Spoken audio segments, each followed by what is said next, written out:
What is happening, my good people? Greetings. How are you? How's it going? How's everybody doing out there? What is the latest and greatest? Hope everybody's well, feeling fantastic and excellent spirits here on another Wednesday live stream, the first one of the month. There you see it at the bottom, June 3rd, 2026. Glad to have you all on board, whether you're live, direct, and in full effect here with me over the course of the next couple of hours, or even if you're watching a replay, it's quite all right. You can leave a comment as well, as you see there in the graphic below. But for my diehards, the ones that I appreciate, it doesn't matter. Like I said, this could be your first day or to my day ones. You know, I appreciate you all. Share your thoughts in the chat room. We'll get into it back and forth where we'll agree, disagree, debate, or who knows where this may go. But this is a big show, and I know for where I live here in the Northeast, today is a highly anticipated day. 9 days the Knicks fan has had to wait to see their team on a basketball court where, for the first time in years, NBA, I don't know why it took so long, where you're actually going to see the Larry O'Brien trophy there at center court. No, not the actual trophy, but an image on the court where we haven't seen it, I believe, in, I think 2014. Was that the last time they had it with that second Heat Spurs NBA final? Well, you're going to see that tonight. And right now, you're going to get an NBA Finals preview. We're going to break it all down. I'll give you my prediction at the bottom of the hour. Then I'm going to usher in a special guest, someone who I actually just met 6 weeks ago. It'll be tomorrow. And he wanted to come on board. A lot of passion. I'll share who that is, like I said, when we get to the bottom of the hour. But we got a lot cooking here. Stanley Cup Finals game one I want to get into. Yes, I'm sure we'll get into the NFL stuff when I have my guest on because he is a huge NFL fan. We'll talk NBA, of course, and break down the big deals that took place, especially with the Rams and Browns with Myles Garrett, going to LA, and then the worst kept secret in sports, AJ Brown going to Foxborough. But let's see what we got cooking here in the comments. As we got, of course, my guy J-Rod, welcome. IDK. I don't know who Junior is, but I guess it's J Reels. Oh, I like that. For short, JR. All right.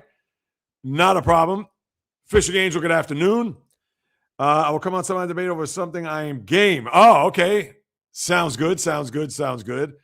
Let's see. Bio, my man. Oh, it's actually nice in New York today. It's been nice the last couple of days.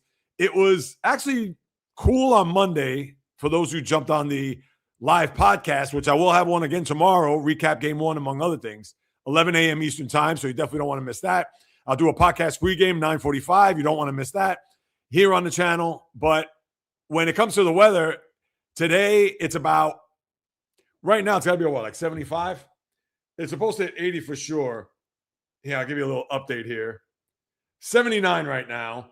The high is going to be 84, and once this is done, I'm going to get out there and stretch my legs and go for a run because today is Global Running Day. I know they have all these made-up holidays. Well, at least it's not a national running day. It is global. So I got to get my legs out there and get some oxygen in the lungs and burn some calories and release the toxins, so you know that. Matt, doctor's office rating. Are you all right? Can we start there? Matt, I hope you're doing well. But yes, looking forward to tonight. So you see Matt Noah, I'm going to be on his live stream tonight, 7 p.m. Eastern time, from 7 to 8. So right before game one tonight. And also at the end of this live stream, I have an announcement to make. It's a minor one, nothing major, but an announcement to make, which happens to, I'll give you a hint. It has to do with a live. And no, not this live stream. No, not Matt's live stream, but another live, which will actually take place later this evening. So hang on to your hats for that one as we'll get into that. And look at that, 82 in Michigan. That's good to hear. We know the weather's always up and down when it comes to, especially in the Northeast. Ray, greetings. Val, greetings. Love it, love it, love it. Don't care about Sports House on September 2nd. Here for support. Jay, goes without saying how much I appreciate that. You and to, of course, Fishing Angel, as everybody is saying what's up in the room. Let's see. Look at that. I love it. Ray, hello, miss you live. That's the community we're building, people, right here. So for those who are tuned in, I hopped on board and said, what the hell's going on? Who's J-Rod? Who's Ray? Who's Bio? Who's Fishing Angel? Who's Val? Who's IDK? Yes, These are my usual suspects, including this guy right here. Oh, was National Donut Day yesterday? I didn't even know that. Oh, check that out. All right, Danavis, my man, my mellow Ray. I'm going to do mine after you get off. All right, I appreciate that. Bio Exodus in June for the Ram fans. Yes. I'm sure you're still over the moon with that trade, as you should. My wake-up call is Cocoa Pebbles. Hey, I haven't had Cocoa Pebbles in eons. Yes, it is NBA Finals Day, of course. 100%. And Bio, yes. We already know. Fishing Angel has to work today. Think I'm going to go fishing while she's at work. She gets out 7. Oh, no problem. Hey, it's all good. I appreciate that. And I know Matt has been a big supporter and vice versa. I'm looking forward to getting on his live tonight, which would be fun. And yes, Fishing Angel, I'm glad to hear the weather's nice, just like it is here in New York City and the tri-state area. So I'll get back to your comments later on. Let's get right to it. Let's start right here. The moment that the Knicks fan has been waiting for. In fact, it's been 27 years. And I'm not talking about 27 years since their last finals appearance, but 27 years since they last played. Because it kind of feels that way. Last Monday night in Cleveland, when the coronation there at Rocket Loans or Rocket Arena, whatever the name of that, Rocket Mortgage, the name of that arena is. And now it is all built up to this. And I know you guys have heard me in some way, shape, or form break this series down and give you all of these storylines like I talked about on Monday's podcast. And tomorrow's podcast will be live, so J-Rod, that's for you. And it's weird. I'll get into more of that maybe at the back end or at the back end of tomorrow's live podcast where now I'm back to doing live again where I said, I'm not going to do lives. That's changed. So, Jay, that's for you. But when it comes to the series, I'm sure you've heard it all. I'm sure you're sick and tired of breakdowns and analysis and who's going to match up with Wemby and who's going to guard Jalen Brunson and are the Knicks guards of Josh Hart, Landry Shamet, and Deuce McBride, are they going to continue their hot touch from beyond the arc? Are you going to also hear like what's going to happen with the Spurs and besides Wemby, who is their other go-to guy, which is interesting because a lot of people haven't really talked about that. And you're going to hear that in a moment. But with all that being said, here's the first thing we have to discuss. Rest over rust for the Knicks and a 7-game hangover for the Spurs. Now, I understand that could be almost like the immovable object versus the unstoppable force.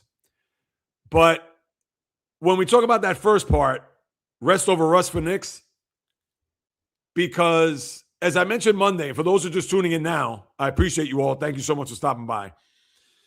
I mean, think about this. Since Mother's Day, May 9th, when the Knicks disposed of the Sixers down in Philadelphia, the Knicks, since that time, so you're talking May 9th to today, June 3rd.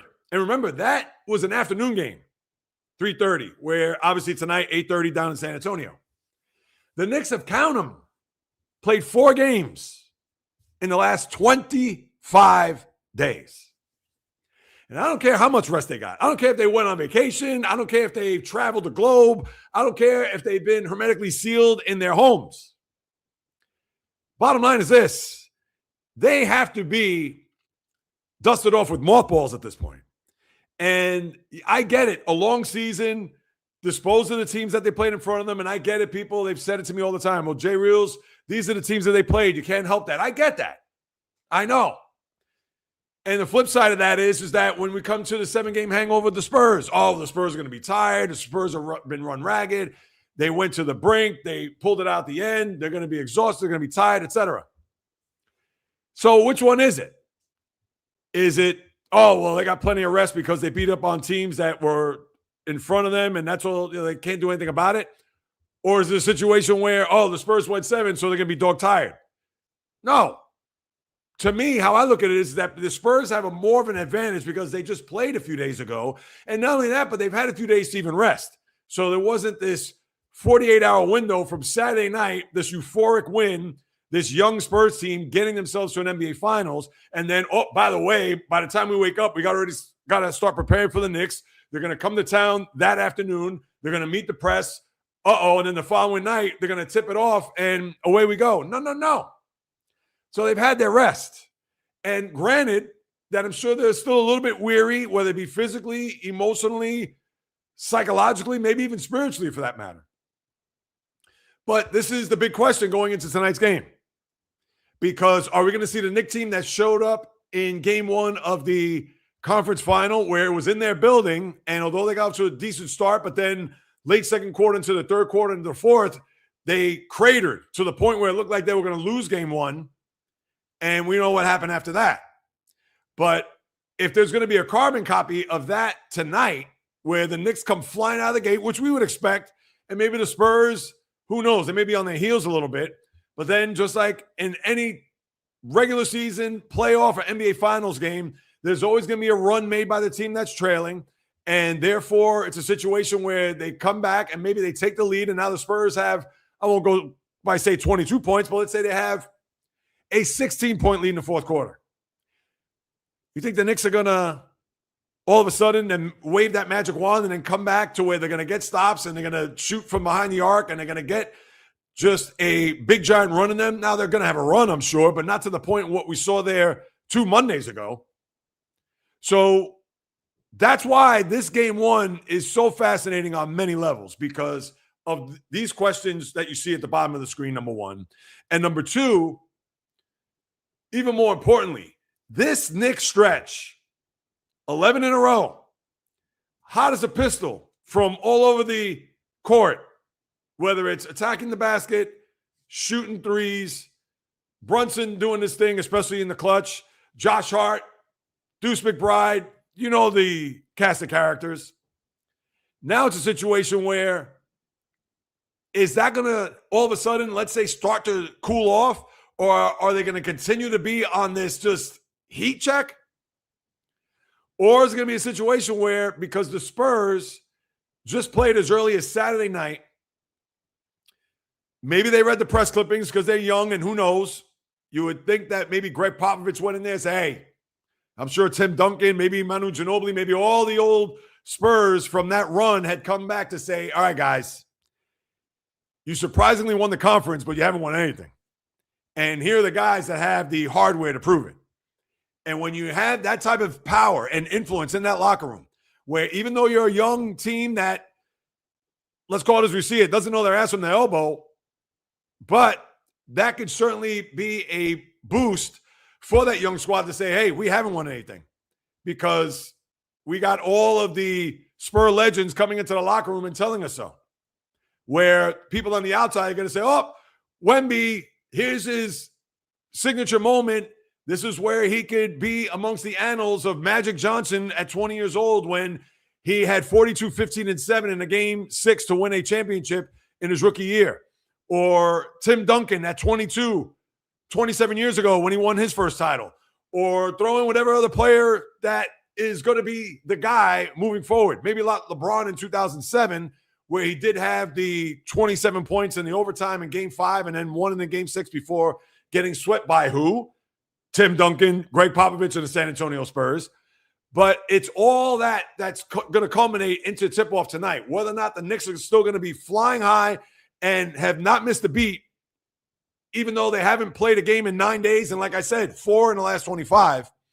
Or is it a situation where the Knicks are still a little ragged, too much rest, a lot of rust, and the Spurs go flying off into the night with I won't say a blowout, but a convincing victory. And then the doubt will start creeping in the Knicks fan's head, especially the young Knicks fan. So you have that going for you to start off. As far as your matchups, yeah, you already know.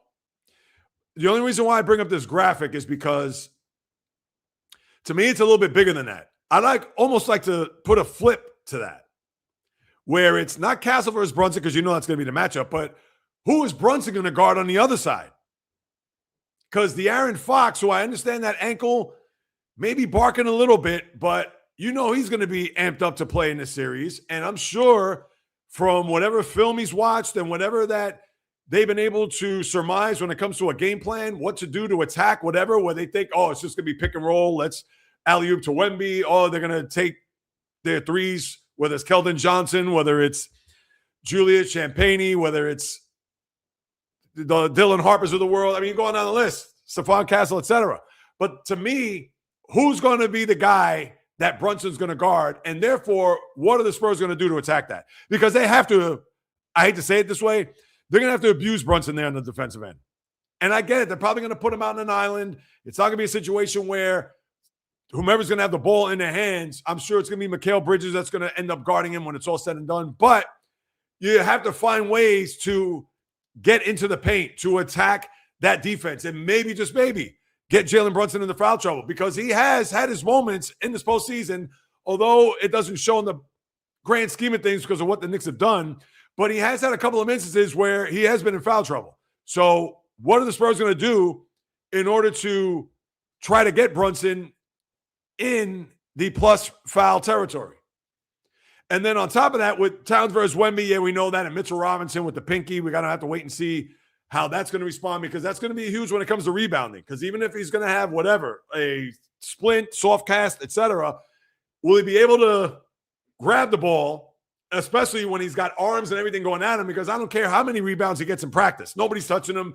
Nobody's even breathing on him. But yeah, when you got Wemby down there, when you got Luke Cornett, and when you got other guys that are trying to wrestle the ball or bump and bang, and he's not going to have a full grip on that ball, that's going to be enormous. But my thing is that although Towns Wemby is huge, because you're going to look at how Towns is going to play more on the perimeter away from the basket, which is what the Knicks want. They don't want Wemby there to be the rim protector. But to me, the other side of that is how Wemby on the offensive side, how that's going to factor into his game. Is he going to be living on the three-point stripe? Is he going to be down low? Is he going to be a guy that's going to be in and out? Now, I understand it's a three-point world that we live in when it comes to basketball. But how Mitch Johnson are going to be able to exploit whatever matchup that they can. Because you've also, I'm sure you probably heard, there's going to be a scenario where Josh Hart is going to be the Alex Caruso of the Knicks, where there's going to be times where he's going to have a body on him. And we all know the size disadvantage, etc. And that's where Wemby's going to have to take advantage. So if that means he's away from the three-point stripe, and Hart, and I understand he's going to get help, but they're going to have to exploit that. So when I look at from the offensive side, because yes, Towns, Wemby, I get it, but at the same time, how I look at it is the other way around with the Wemby on Towns.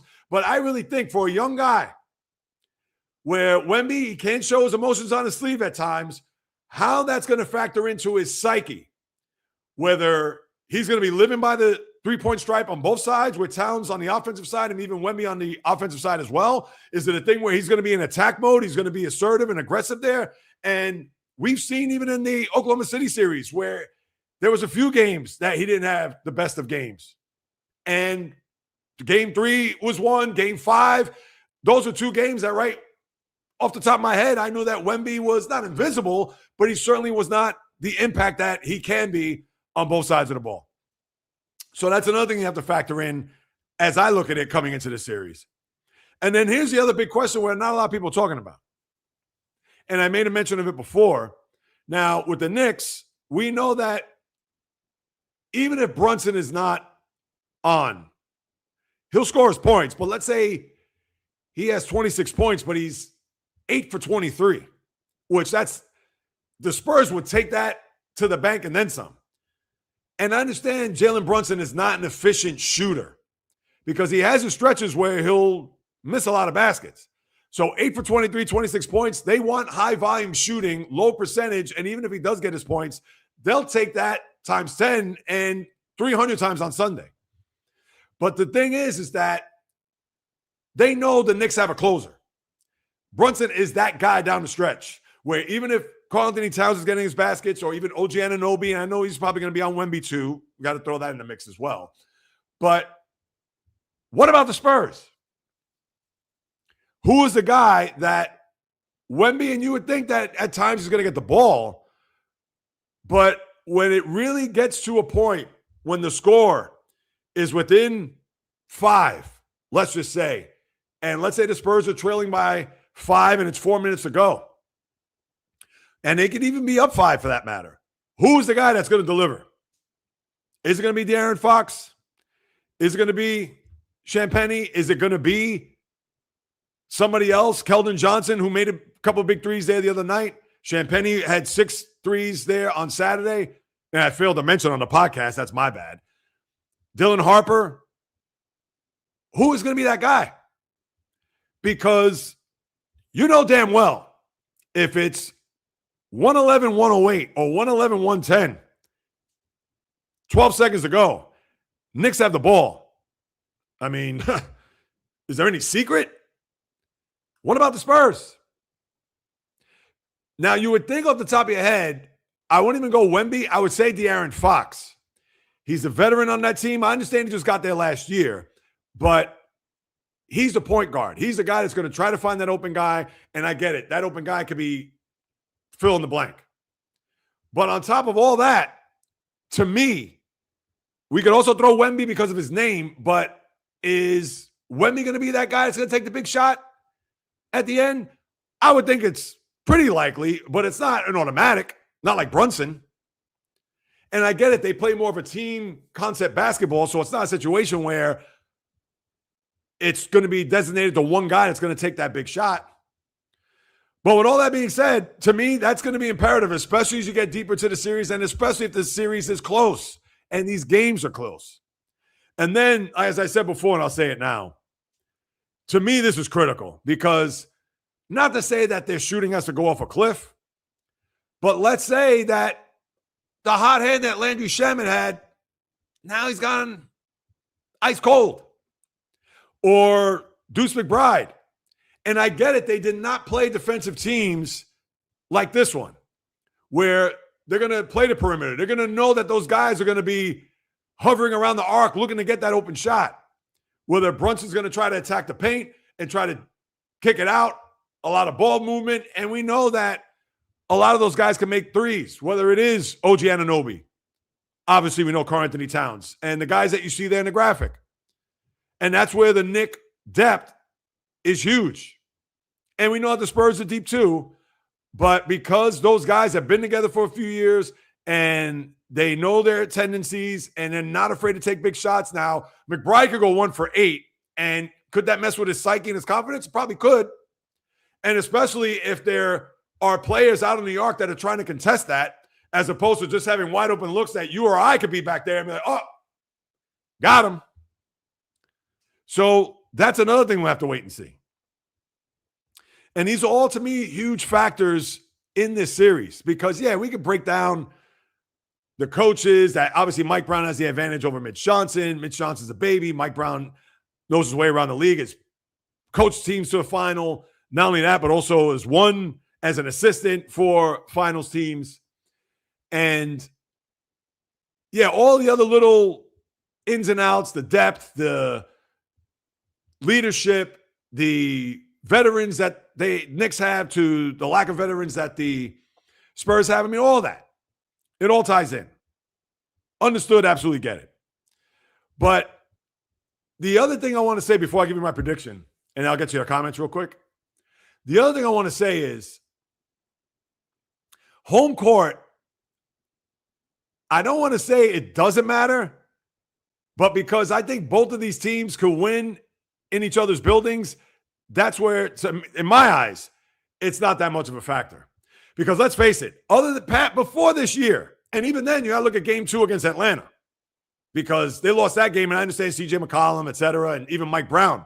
They were questioning his coaching because he had left Karl-Anthony Towns and Jalen Brunson for long stretches in the fourth quarter. Not to say it was until it was too late, but he could have brought him in early enough to maybe extend the lead as opposed to have that Hawks hang around, and the Hawks stole that game 2 at the Garden. And Mike Brown could all of a sudden, his brain could go to mush. It's easy to press all the right buttons when you have 30-point leads. But when the game is tight, and especially in Madison Square Garden, and I understand Celebrity Row and the Garden crowd. Now, mind you, I don't know what guy, hardworking, blue-collar guy from Brooklyn, Bronx, any of the 5 boroughs are going to be able to score a ticket to get in that building. Because as you know, the tickets are astronomical. To me, that's a vacation in Bora Bora. So that guy's not going to get into the arena. You're going to get the pseudo-casual, but all of a sudden I'm a diehard Knicks fan who just got here 5 minutes ago. Now, the building's going to be loud. It's going to be raucous, of course. I get it. But that fan base, as you know, if the Spurs happen to be up in the series 2-1, and the Spurs are going into the fourth quarter with a double-digit lead, that crowd, I promise you, will be tight as a drum. Because that's when they're going to see the other shoes starting to drop. They're going to be like, oh, God, we don't have a shot. We don't have a chance. This is it. It's been 53 years. And I understand the time has come for them to snap that drought. But whether it's at the Garden or even Frostbank Center, not a rabid fan base, but they are familiar with winning and have their culture, tradition, etc. So no matter how you slice it, dice it, the Knicks are going to San Antonio to win, and I think San Antonio could go into Madison Square Garden and win. So now my prediction. Before I get to my guest here in about 5 minutes, I know he just hopped on board, so I got to give him a proper introduction, get everything, set the table for him right. So my prediction with the series, for everything I mentioned here in the last 20 minutes, is this. I know it's a weak prediction. It's a safe prediction. I get it. But because, as I just mentioned, there's not really a home court, because I can see the Knicks, even if they lose tonight, I can see them winning Friday. And then the 2 games at the Garden, I can see San Antonio winning one of the next 2. And then it'll come back to a game 5. And here's the thing. I would not be surprised if the Knicks go to San Antonio, win game 5, and then San Antonio comes back to the Garden and wins game 6. But we would think conventional wisdom will have it where game 5, tied at 2, San Antonio wins. Game 6 on the Garden, the Knicks win. And then game 7, I understand it's a coin flip, but I'm picking Spurs in 7. There was a part of me I thought Spurs in 6, but I said, nah, you know what? I'm not going to do that. For a second, I thought Spurs in 5, but then I don't want all New York hating me. And as it is, I know a lot of New York's going to be like, oh, look at this, Jay. Put it this way, Knicks fans, you want me to pick the Spurs. Because if I pick the Knicks, you're going to say, oh, no, Jay Reels just jinxed us because he's not picking us this. And the reasons why I'm not picking you guys is because despite them being young, but they're going up 2 classes in competition than what they saw there against the Hawks, Sixers, and Cavaliers. The Spurs just played a few days ago. Younger legs. I get it. They don't have a lot of the know-how and the ins and outs or whatever, but it's not as if the Knicks have been through a gauntlet and are battle-tested. San Antonio is a little bit battle-tested here. And, again, just because the Knicks have been on an 11-game winning streak, and just because that they've been on fire shooting-wise, and everybody in the world is probably picking them. I can't say everybody in the world because I'm sure there's a lot of people that are picking the Spurs, but my thing is that they got to cool off at some point. And why not against a team that's the 3rd-ranked defense in the sport that has by far the best player on the court is Wembanyama. I don't care what Knicks fan, oh, you're crazy, it's Brunson. You're starting a team tomorrow, who you picking? End the story. Spurs in 7. All right, before I get to my guest, I know we got a ton of comments here.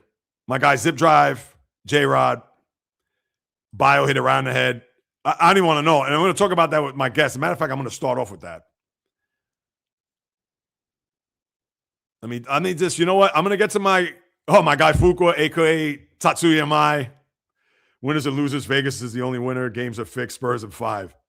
Vegas is the only winner. You're talking about Vegas, Las Vegas, or the Vegas Golden Knights? Because they did win last night.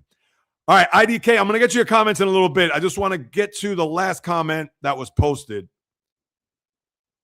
The novice got a spoiler. I like that. Let me throw that up in there. The novice is a spoiler. All right, here we go. Let me, 1 second. Oh, Dan Housen. Oh, is he in the house? Oh, Nadine. Just wanted to say hello. I'm sure she's long gone by now, but Nadine, I appreciate you stopping by. It's an old friend of mine. We go way back. All right, let me leave right here. I'm trying to get to the last comment so I can pick up from that at that point. Now, let me introduce my guest who, as I said at the very top, I met him 6 weeks ago tomorrow. Fortunate enough to be down in the Bleacher Report offices, House of Highlights. We're still waiting to find out when that is going to be aired. I checked as early as yesterday on the channel to see if they were going to air our segment, and he was prominent in it. Not the last fan standing, was the fan versus hater. And me, I only answered the first one with Chase Colburn, who I hope to get on the podcast one day or on the live stream. But he's got his own podcast. It's called The Tim Show, Tim. Huge Chief fan, big Laker fan. We're going to chop it up, NBA Finals, whatever else is on his mind. I'm sure we'll get to the NFL as well. So let me introduce none other than Tim. Let me expand it. Hold on 1 second. Bow. There we go. Timothy Mills, The Tim Show. What is happening, my man? How you doing? Thank you for having me. I came in the last 5 minutes and I seen you saying Spurs in 7. Yes. I don't think in New York is like that. Listen, I got to be, I don't want to say anti-New York, but I'm not a Knicks fan. I'm sure, as you know. But, well, two things. Before I even get started on the Knicks, so again, we met at Bleacher Report. House of Highlights. Yes, House of Highlights. His passion is unmatched. A lot of energy. I love it, and I can't wait for that to be released because you're going to get to see it live in living color when the day comes. But I've been looking for it. I had people ask me all the time, when is the episode going to come out? I've been raving about the kid. I can't think of his name right now. Chase. His name Chase. Yeah, Chase. Yeah, Coburn. Chase Coburn. I follow him. He's great. Me and you, we picked up from the beginning. Yes. We spoke on. You're a Celtic fan, so we're enemies in basketball. Yes, we are. But I just think we had a great episode, a great debate that day. It was a great group. Yes. Chase is amazing, and I'm sure anyone who follows him, they get a chance to see him like that. He was an encyclopedia of sports. Yes, he was. And 15 years old. I mean, the kid is he's definitely got a future ahead of him. Obviously, he's making inroads. He's already got, I saw he had Mike Greenberg on his podcast, among a couple other guys in the industry. And he's definitely going places. And hopefully, whenever that comes out, obviously, I'll let everybody know, and I'm sure you're going to do the same. So we could have everybody check that out. But before we get started, I have to ask you, before we get started about the NBA Finals, you live in New York as well. And I've been getting on the younger Knicks fan. I understand that they're ecstatic, they're over the moon with everything that's gone on with this team, the winning streak, everything that we've broken down. But can they at least temper it a little bit? Have they gotten just way overboard to the point where they think that it's Knicks in 4 or Knicks in 5 or whatever it is? Have they realized that they played the JV and now they're playing the varsity and the Spurs? What has been your experience with the Knicks fan here over the last 2 weeks? Because to me, you would think they already won the championship based on their behavior. You know what? I have 2 comments towards that. I call them the YNs, the Knicks fans, right? I had one of them, my friend Albert. He's a crazy Knicks fan since I met him. I had him on my podcast, this episode that's coming out like around 5 o'clock today. All right, and it's the Tim Show, people. The Tim Show, 5 o'clock on Apple.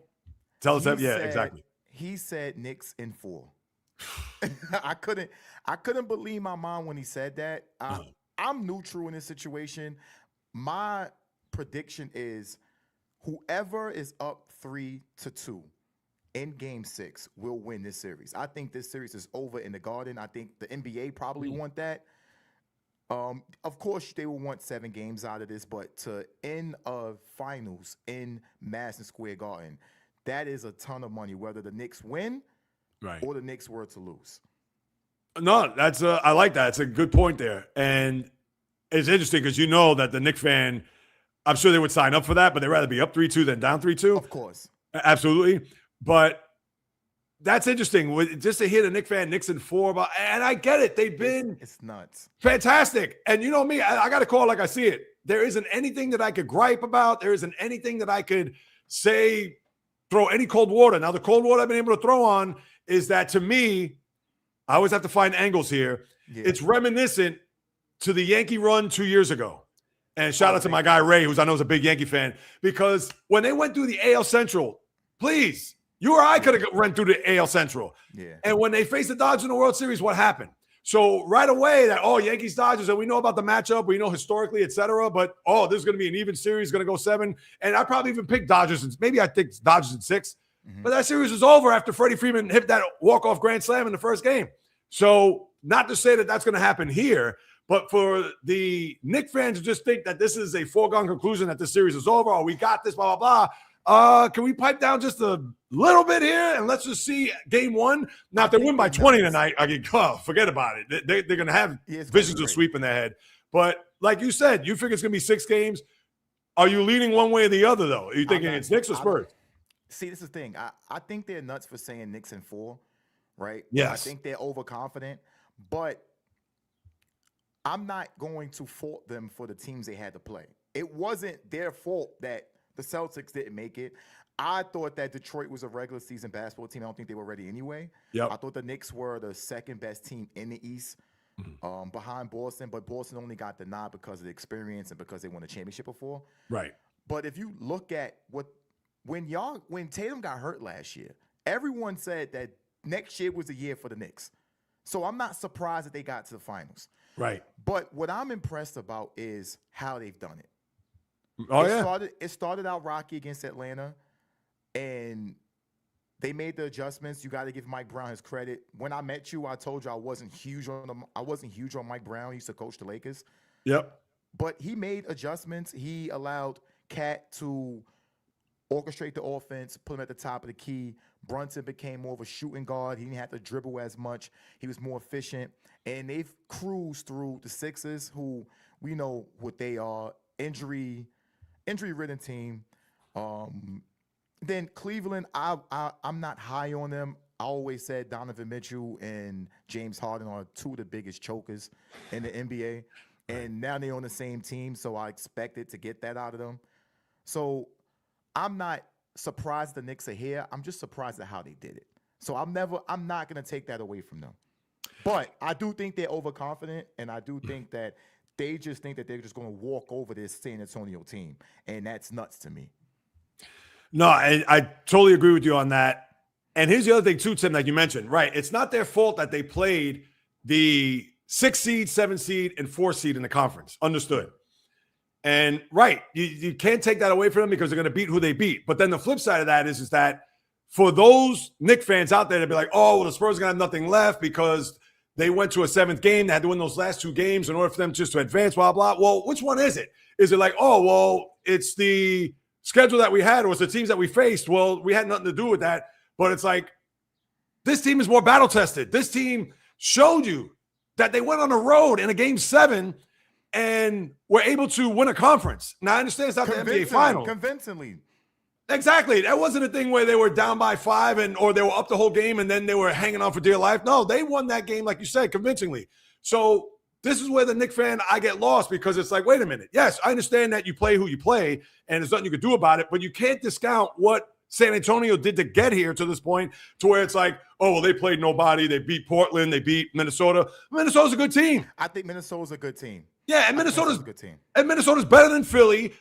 Portland is better than Atlanta. And please, OKC's better than Cleveland. So when you're going to match up the roads to the NBA Finals for both teams, it is by far, you can't even quantify how much more tough it was for San Antonio to get there than the Knicks. And that's why the overconfidence of the Knicks fan or the overconfident Knicks fans that come out and say, oh, we got this in 4 or 5. It's like, you may be watching another game, another sport, whatever, but let's see what's happening tonight, and then we'll definitely take it from there. I said this too. I think OKC didn't play anybody. I think OKC to me, they're a great team. I think they were just injured.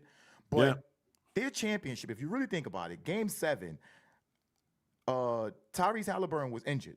Yep. I think the Indiana Pacers would have won that the finals last year if he didn't get hurt, right? And then in this year they played. Who they played in the first round? They played Phoenix. Then they played the Lakers. Luka didn't play. LeBron is older. Right. Austin Reeves was just now getting back. They didn't play anybody as well until they played the Spurs. Now the Spurs were a little bit more battle tested, like you said. I think Minnesota was a tough matchup for them. What I got out of that series was Wembanyama is a killer. He's not soft. He's very slim, so people try to pick on him. Yep. And what he did to Naz Reid, I think he put the world on notice, the basketball world on notice, that I'm not a punk. I'm tough, and I'm willing to do this. I get kicked out the game, but now y'all going to know not to play with me. Right. And that's a big point. Yeah. And then when they went against OKC, they won that series. Game 6, it showed how deep that team is with Dylan Harper able to come in and get 18 points. Stephen Castle, he's been playing phenomenal. And finally, what's the other guy that came from Sacramento? I told you I'm not bad with names. I Oh, can't. De'Aaron Fox. De'Aaron Fox. No. He's been playing down to what we expect from him, but he woke up in Game 7. That Spurs team is a very deep team. They're young, but they're deep. And they also have guys that they could throw in, like the Bryant kid who came in. He was roughing up SGA. That's the guy they could use on Brunson. They have Johnson. He's another guy they could use. That's a very deep team. So for Knicks fans to be saying this is going to be over in 4, I don't know. I think they're going to get a rude awakening today. I don't think that – I don't believe in we beat each other up. Listen, it's a series of – every series is different. The Spurs had 3 games from Game 7. They had a chance to rest, and they're home. They didn't have to travel. Right, that too, yes. So they had a chance to rest. So let's not – I think they're overestimating saying that, oh, they're a little beat up. They're not beat up.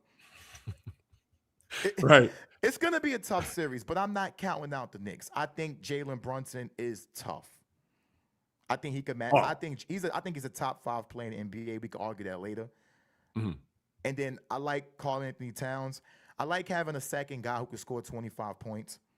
That's big in series. Then I like having guys off the bench. They have Shamet.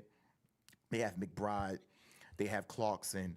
They have Alvarado. They have one of those guys could come in and have a spark that could start or stop a run for the other team as well, too. So that's something big that the Knicks have. And they're playing defense. Their perimeter defense is very good with OG Anunoby, with Mikal Bridges. So the Knicks is going to be a tough out.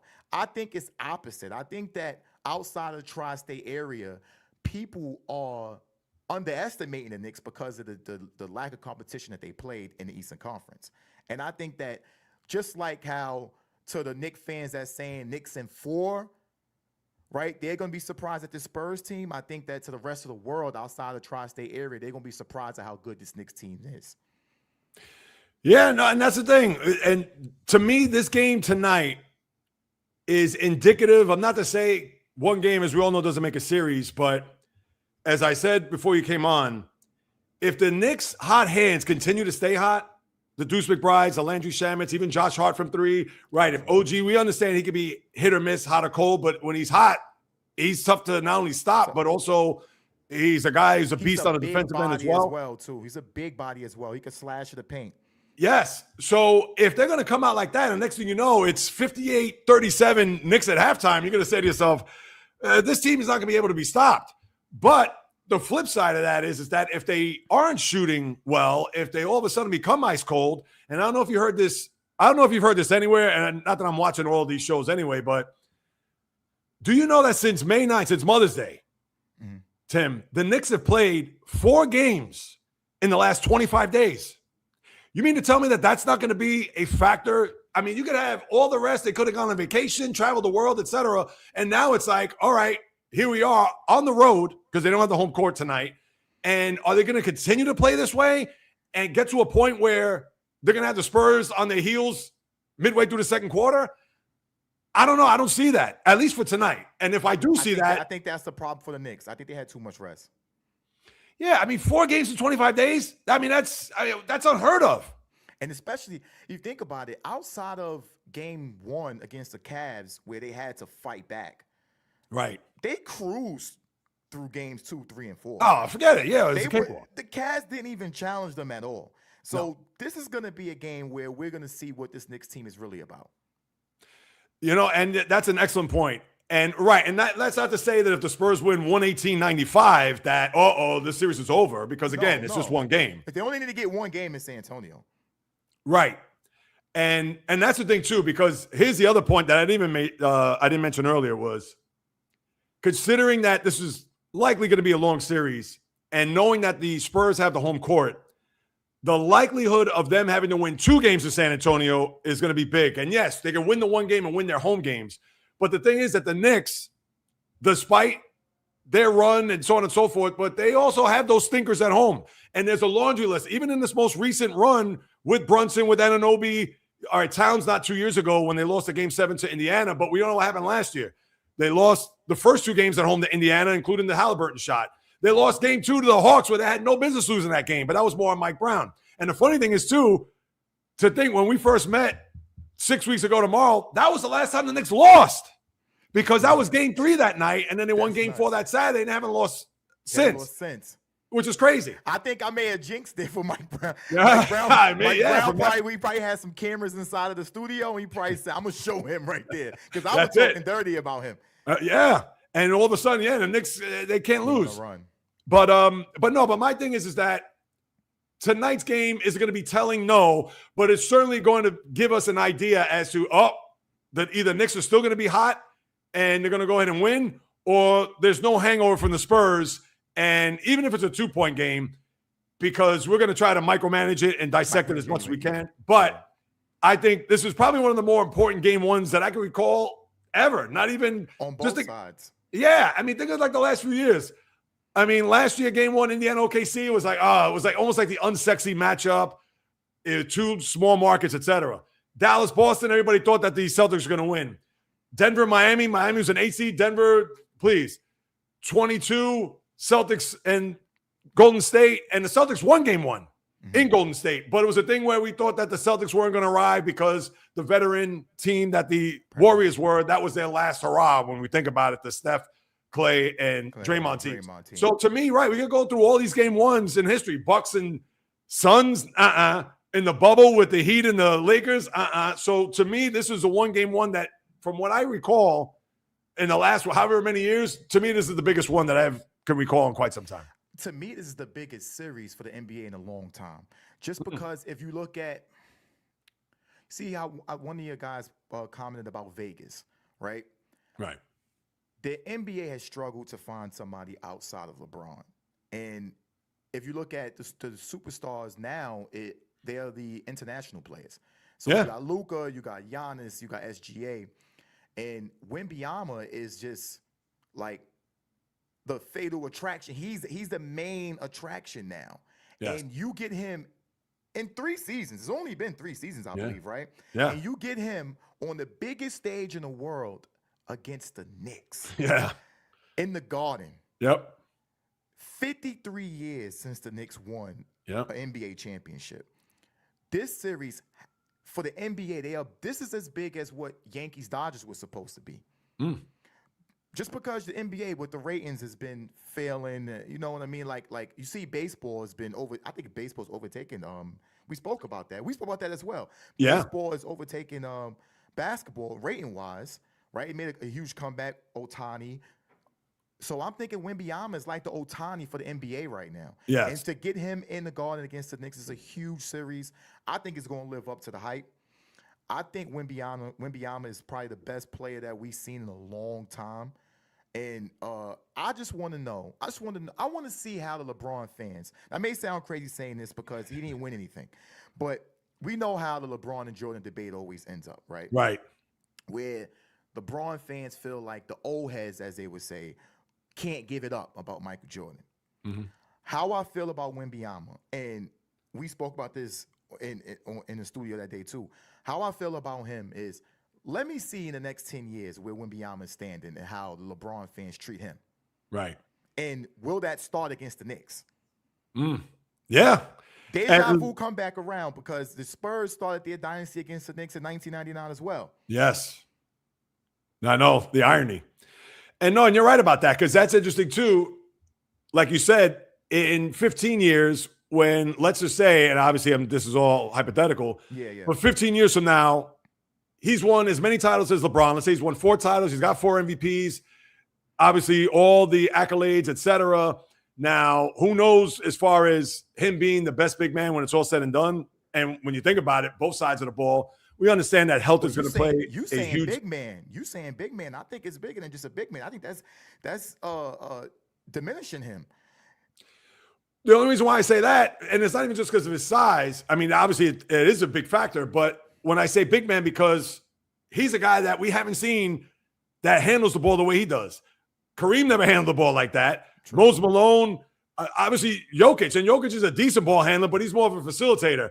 And for Wemby to be a guy that's going to try to cross you over and hit step back threes, as well as try to play low post, even though the NBA is not really a low post league anymore. But that's why I look at him, and obviously everybody calls him the alien for a reason, but that's why I look at him, let's say 15 years from now, as that guy. Like you said, the arguments with him and LeBron, and it's always going to be, well, LeBron's got more points. And my guy's like, well, yeah, but the impact that Wemby's going to have here is going to be enormous based on a player that we haven't seen that have that type of talent and to be amongst the likes of the greats with that talent. Defensively, he's already there. He's one of the best defensive players we've ever seen. If you look at the metrics and analytical stats and whatever, right? But his offense is only going to catch up. And you saying 15, I'm saying 10. What if this guy wins 4 championships in the next 10 years? Because they have the foundation already for that. They do, yeah. What if he wins 4 championships within the next 10 years? He's 4-0. What's the conversation then? Yeah. Oh, right. What if they go like 5 in the next 10 years? Because, I mean, think about it.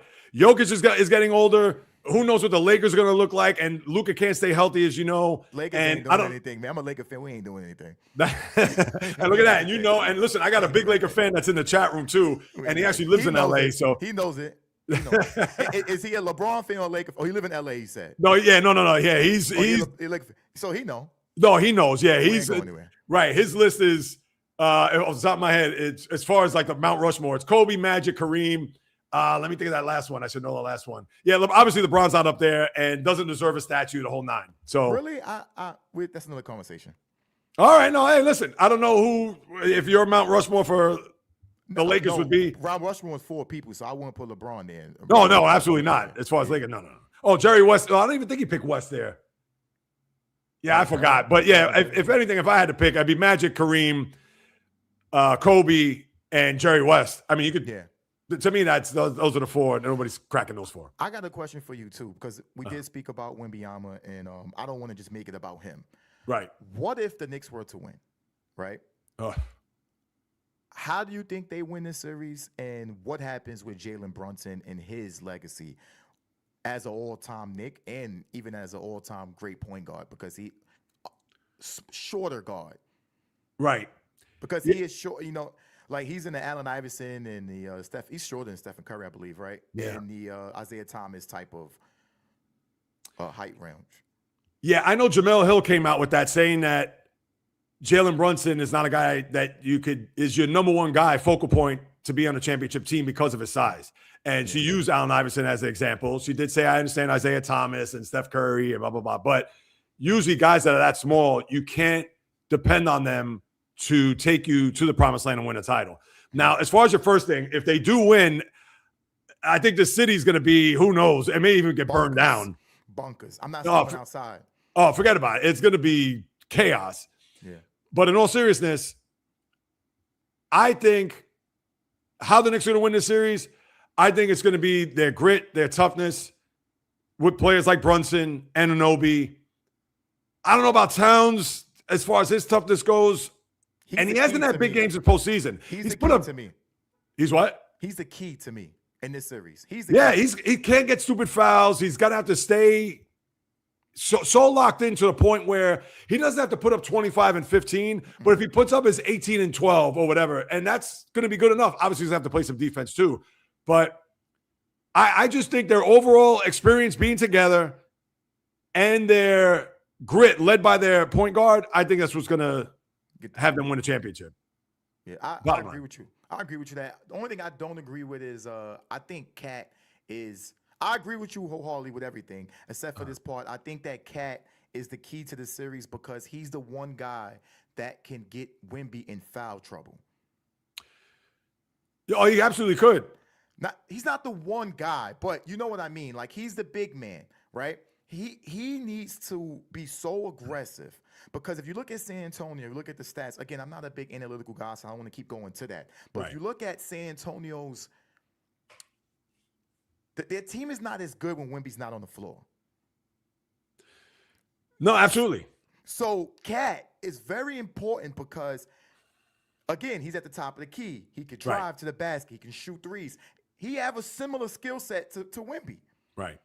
Can he offset that? Can he get Wemby in foul trouble and get him off of the floor to allow this deep Knicks team to take advantage of San Antonio without Wemby being on the floor? That's basically my thought. That's what I think. That's how I think the Knicks can win this series.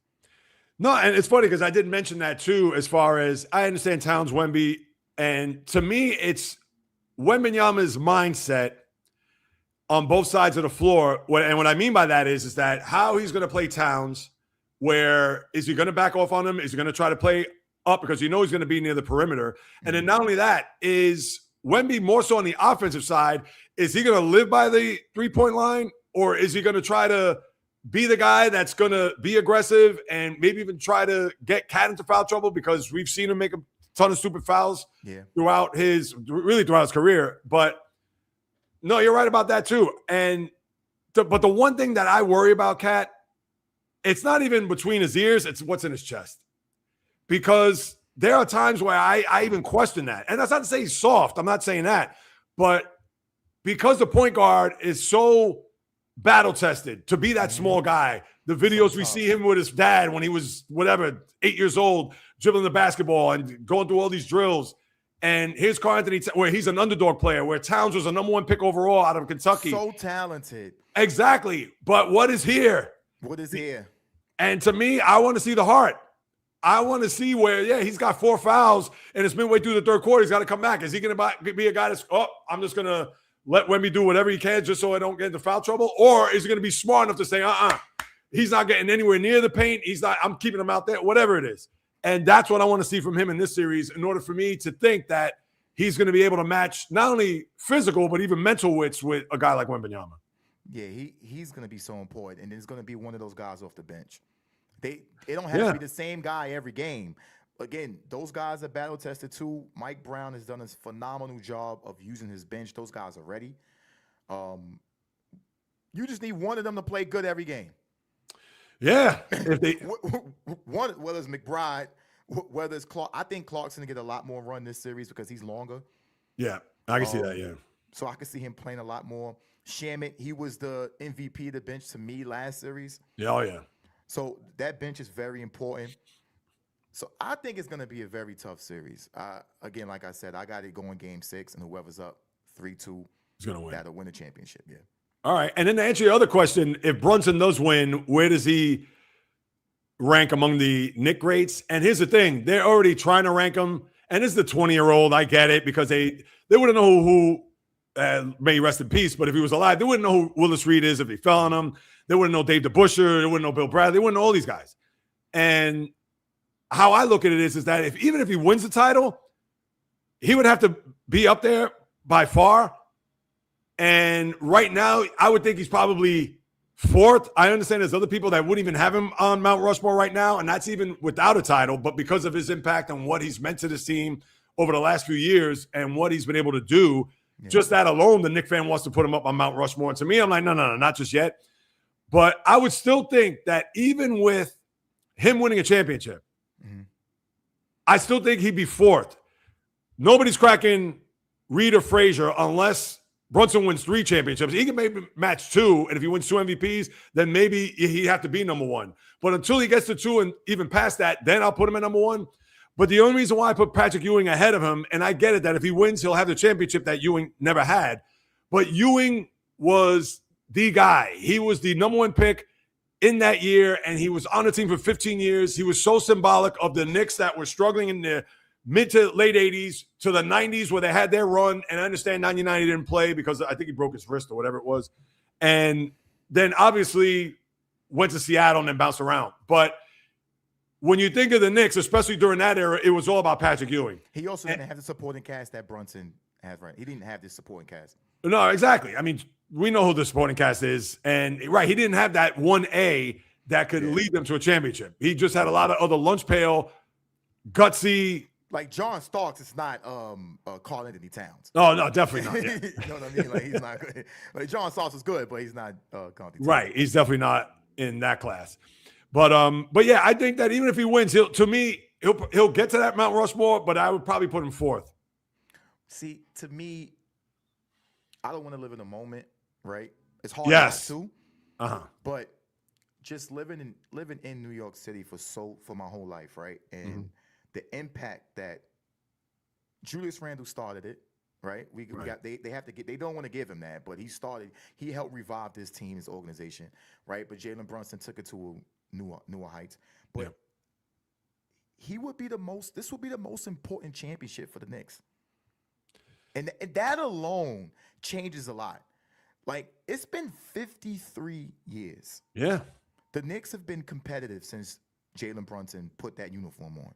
He was the underdog. If you think about it, when he signed a $100 million contract, the whole, I like to talk about the media world, but the whole sports media world shitted on him.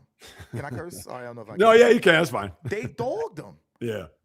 They made it seem like this guy was terrible. Like, why didn't you get Donovan Mitchell? What do you mean? You wouldn't trade all these guys for Donovan Mitchell? You signed Jalen Brunson to $100 million? Right. They all got egg on their face right now. Oh, yes. Like, his impact is unmatched. Now, No. I wasn't around for all of the old championships. I wasn't around for that. Right. But they didn't struggle like this. Right. No. And look, even the 1 year that they were successful, got to a conference semis when they had Carmelo there. And we all know that team didn't do anything close to what Jalen Brunson has done. And this was even before this year. They went to a conference final last year and had a great run. And that was more than what Carmelo did in 6.5 years. And Carmelo, as we all know, is an all-time great. Exactly. And then his size come into it. He's small, but Yeah. he's so tough. How many you can't name as he's probably one of the toughest player in the league history. Think about it. Think about when you really think about Jalen Brunson. How many times the Knicks are down 15, 20 points late in the game? Right? Let me say 15, 20. Let's say 10 points. Right. How many times do you see Jalen Brunson will them back in the game? Yeah, plenty. And whether it's a regular season game or it's a big moment game in the playoffs, one thing you know as a Knicks fan is that you're never out of it when you have Jalen Brunson on that floor. That's his impact in the last 4 years is unmatched, and I think that if they were to win a championship, you have to put him at least top 2. All right, no, listen. I hear that, and like you said, I know you weren't around and neither was I. I was a young boy at that point and wasn't following basketball. I was born in '69, so. But to me, I know that the impact that those guys had, especially that 69-70 team, and Frazier, that classic Game 7, and we know about Willis Reed coming out of the tunnel and hitting the 2 shots in Game 7 against the Lakers. And that's why I think Willis Reed won an MVP. Clyde Frazier won the series MVP. And that's why I think that they would just have the edge over Brunson, even if Brunson does win an MVP and wins a championship this year. Now, moving forward, if he does win another one, then we can have that discussion at that point. But like you said, and you're right about that, this, and as we've said a million times, if they happen to win, this city is just going to – I don't even know what's going to happen. I don't.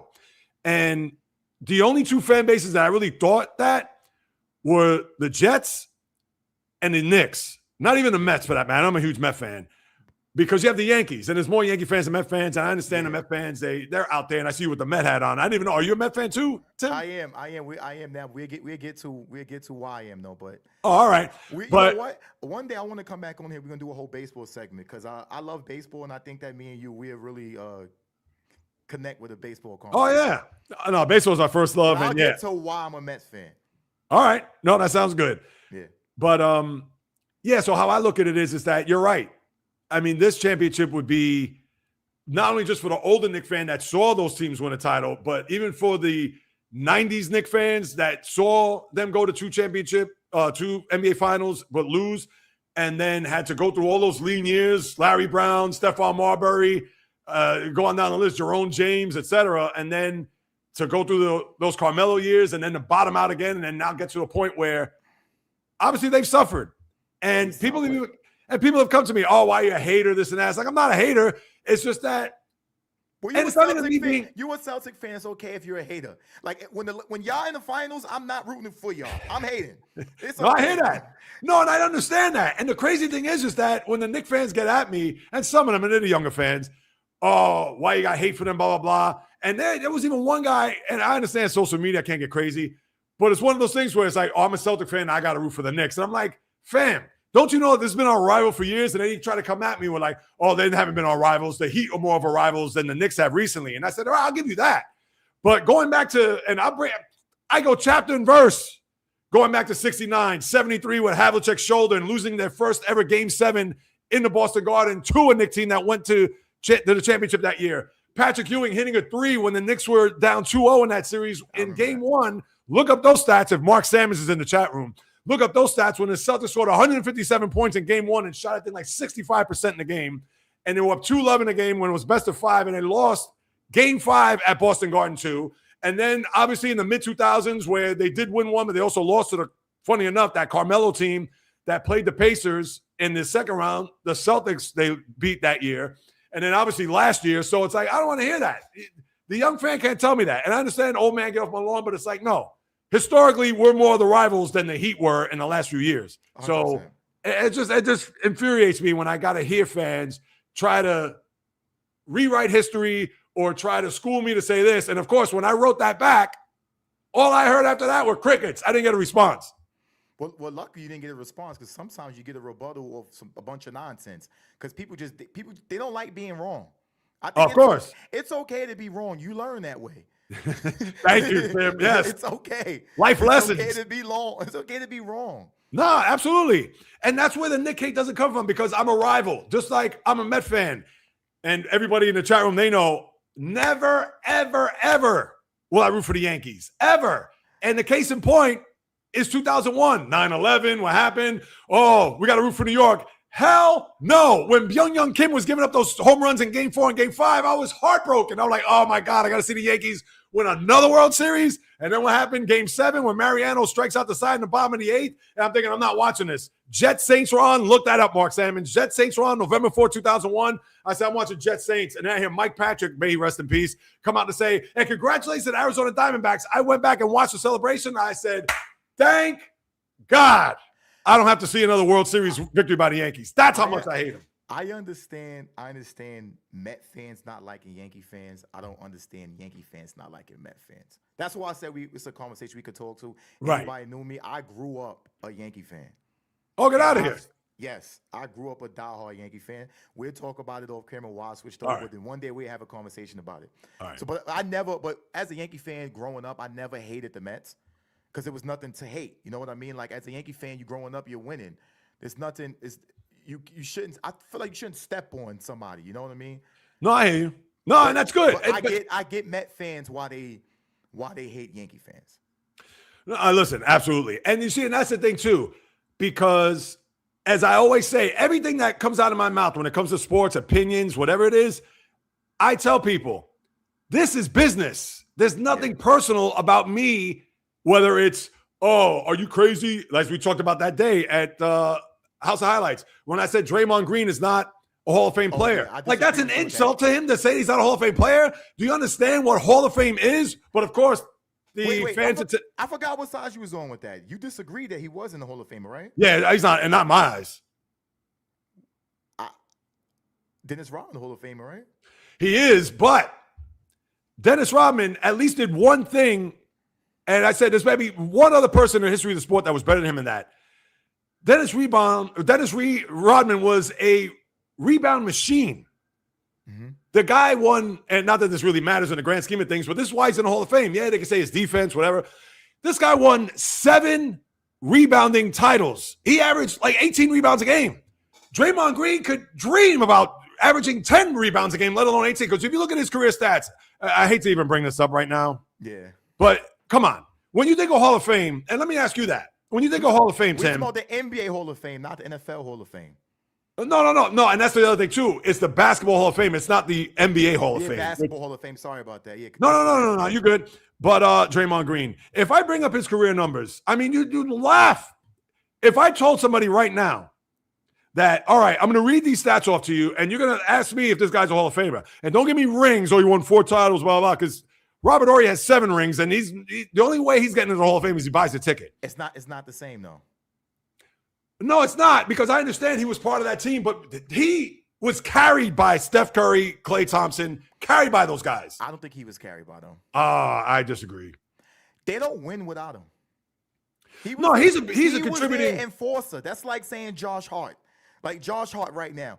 20 years from now, if the Knicks won 4 championships, right, and with this team intact, we visually watched what Josh Hart, his contributions to that team was. Right. The stats won't show it, but we know that team don't operate without Josh Hart.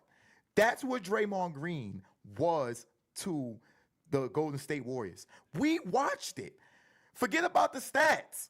That's why the analytics things is bullshit to me sometimes. Yeah, no, and you're right. I can't stand analytics, but here's, to me, I'm a small room guy, and here's the best way to ask the question whether or not he's a Hall of Famer. Was Draymond Green throughout the bulk, I'm not saying a year here, year there, or 3 or 4 year period, throughout the bulk of his career, was he dominant? For his role, yes. For his role. But it was all defense. No, he plays on the offense as well. He's not scoring, but that, like, his role, I'm telling you, he's exactly what Josh Hart is. The Knicks got better when they got Josh Hart. He used to play for the Lakers. He was a gritty guy. Yes. I never wanted to get rid of him. Interesting. The Knicks got better when they got that guy. Did you see the famous video with Jalen Brunson when he found out that they traded for Josh Hart? Yeah. Some things just Yeah, he was shocked. I think it was in a mall or something. He was like, oh, he did a double take. Or maybe that was DiVincenzo. No, I think it was Josh Hart. It was Josh Hart. There's some players you just can't replace. I don't know. I don't think Draymond does anything great. But for that team and the role he played for them and the 4 championships and dynasty that they were, he had in the Basketball Hall of Fame, I think he should be able to make it. Is he first ballot? No. Is he second ballot? No. But eventually he should get in. All right. No, see, and I hear you say that, and that's because I'm sure there's some, oh, yeah, he's definitely first ballot, which is like, come on. No. It's like Eli Manning first ballot? No, and obviously he's going into his third ballot now. And right, I think we talked about that too. And that's not a knock. You see, that's the thing, is people say, oh, it's insulting. How can you? He's going to get into the Hall of Fame. I get that. And I understand first ballot, all that. But even then, when you look at Eli's numbers, and I get it, you can't take away the Super Bowls and who he beat, et cetera. But really, when you think about Eli Manning's career, it was based on 5 games. 5. The 2 Super Bowl games, the 2 games in Green Bay, and beating San Francisco in the championship game when they went to their first Super Bowl. That's it. Right. I got a question for you. It might not be the same because this guy he have the regular season numbers, but 5 games is so big. Can you imagine if Josh Allen got 3 of those games back? Well, he's going to the Hall of Fame, though. Even if he doesn't win a Super Bowl, he's going to go. But my point is that 5 games in the NFL could make or break you. And those games those runs that the Giants went on, those 2 runs they went on, Eli Manning was amazing. Yeah. You can't take that away from him. No, I understand. And in the Hall of Fame, and you're a Jet fan, right? No, I'm a Steeler fan. You're a Steeler fan. Yes, sir. All right. So now you might agree with me with this. Go ahead. In the Hall of Fame that has Joe Namath in it. That's true, yes. You mean to tell me Eli Manning can't get in? Now, right. I'm not shitting on Eli. I think I'm not shitting on Eli by saying he wasn't the first or second ballot. But right. No. To say he's not a Hall of Famer and have Joe Namath in the Hall of Fame. Yeah, and the only reason why Joe Namath. One game. That's it. For one game. And the guarantee, and it was the big underdog, as everybody knows. And that was it. 5 games is huge in football. Yeah, no, listen, and right. And with Eli, you can't take that away. Now, it's funny because you look at that class. I won't even talk about Ben Roethlisberger, but like Phillip Rivers, a lot of people think, is he a Hall of Famer? I don't see that. I'm sorry. I know he's got the numbers. I know he's got the stats. But what was his signature moment? At least Eli could say, hey, I got 5 of them. All right. And that's, again, this isn't an insult to Phillip Rivers, and he's probably going to get in the Hall of Fame anyway. He's going to eventually get in, yeah. Yeah, you know what his signature moment is? Playing on a torn ACL that he hurt the week before in Indianapolis in the AFC Championship game against the Pats, who were going for perfection that year. That's it. And they lost that game. He lost, yeah. Yeah. He still played, but that shouldn't be his signature. There's no moment that he had. Right. Like Joe Namath had his moment. Every quarterback, if you think about it, even go back, Ben Roethlisberger had his moment. Right. Matthew Stafford had his moment. Yep. That's another one who I think that one more ring for him changes a lot of things as well. I think he's going to go in now because he's also won an MVP. I think he's going to be a Hall of Famer. Oh, he's getting in anyway. Yeah, exactly. But if he gets another one, though, yeah, absolutely. One more changes how you speak about him. Right. And Rams are stacking up. They just got the big boy over there. Yeah, Myles Garrett. Yep. Myles Garrett. So they're stacking up. But one more, you can start putting him in. It's hard to do that because Aaron Rodgers got so many MVPs. But Matthew Stafford, talent and his game, and 2 Super Bowls with 2 Super Bowl MVPs changes a lot about that conversation. Yeah, no, it absolutely does. I mean, listen, and there are not many quarterbacks that have won two, and also to win MVPs. I mean, that's what MVPs. Tom Brady, Eli, Eli, Bart Starr, Joe Montana, Patrick Mahomes. and Mahomes. Those are the 5 guys that have Yeah. won 2 Super Bowls, or that had at least 2 Super Bowls and 2 Super Bowl Most had two MVPs. It's tough. Yeah. It's hard. So Yeah, no it joke. changes a lot. Yeah. So we get into what are your thoughts on the football season, upcoming football season, as a Well, Steeler fan? Yes, and I know they signed Nick Herbig yesterday, which I was actually surprised. They gave him 4 for $100 million and $42 million guaranteed. Now it's funny, Tim, because although I love the NFL, but I anytime I get to pound the NFL with the schedule or whatever, because to me they're a bunch of pigs and they just suck the oxygen out of the sports room. 100%. So, but I love the NFL. I can't divorce myself from the NFL just yet. And yeah, what's happened over the last couple of days before I get to the Steelers have been, let's face it, I was doing my live podcast Monday, and my guy, I'm sure he's in the room. I know I haven't gone through the comments yet. The novice was a huge Eagle fan. He said that Myles Garrett is going to be the top sports story of the day, but we didn't know where he was going. And sure enough, hours later, he gets shipped to LA, which I thought was an excellent move for both teams. For both teams, exactly. They get Jared Verse. They get a number 1 pick next, I think, in 28. Or maybe it's next year, and then they get a 3rd round in 28 or something like that. But yeah, I mean, listen, now the Rams, they have to be the odds-on favorite to at least come out of the NFC for sure. They should be the favorites as a whole. No, I mean, and I would I easily would pick them right now. I mean, it goes without saying. They have 2 running backs. They have an O-line. Now they have a D-line. They have the corners that they needed. They got both of our cornerbacks. Yeah, so the secondary, exactly. They had to upgrade their secondary. So yeah, they did a great job. No, absolutely. And as far as the Steelers, obviously it was no secret about Aaron Rodgers. It was a matter of time. And I said, I don't want to talk about him until he signs on the dotted line, which he did. And to me, it's all about that offensive line just keeping them upright, because how I look at it is that they're going to be in that window of 10-7, 12-5. Who knows what Baltimore is going to do this year under a new young head coach and a new system offensively too. The Bengals, I understand they're the Bengals, but they do have talent offensively, and they did lose Trey Hendrickson, who's now in Baltimore. Cleveland's going to be Cleveland. They don't have a quarterback, despite Todd Monken there, and he could say whatever he wants about Shador and whatever. But yeah, they can win a division. I think they can. Am I going to be sold? You don't like that? Shador? What's that? You don't like Shador? No, for what I've seen, I don't. I think Shador's all right.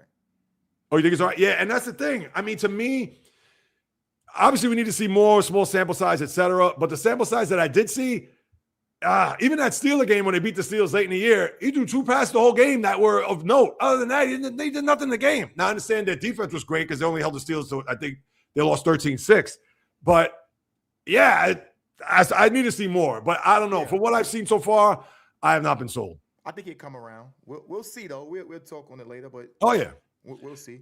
But, yeah, I'll see. I mean, with me, the Steelers, again, it's going to be a 4 seed at best or a 6 seed at worst. And then what? So they get slaughtered by either Buffalo. Who knows if Kansas City will be a 2 seed or whatever, or 3 seed for that matter. And, of course, that's your team, which I will get to in a second. Tough schedule.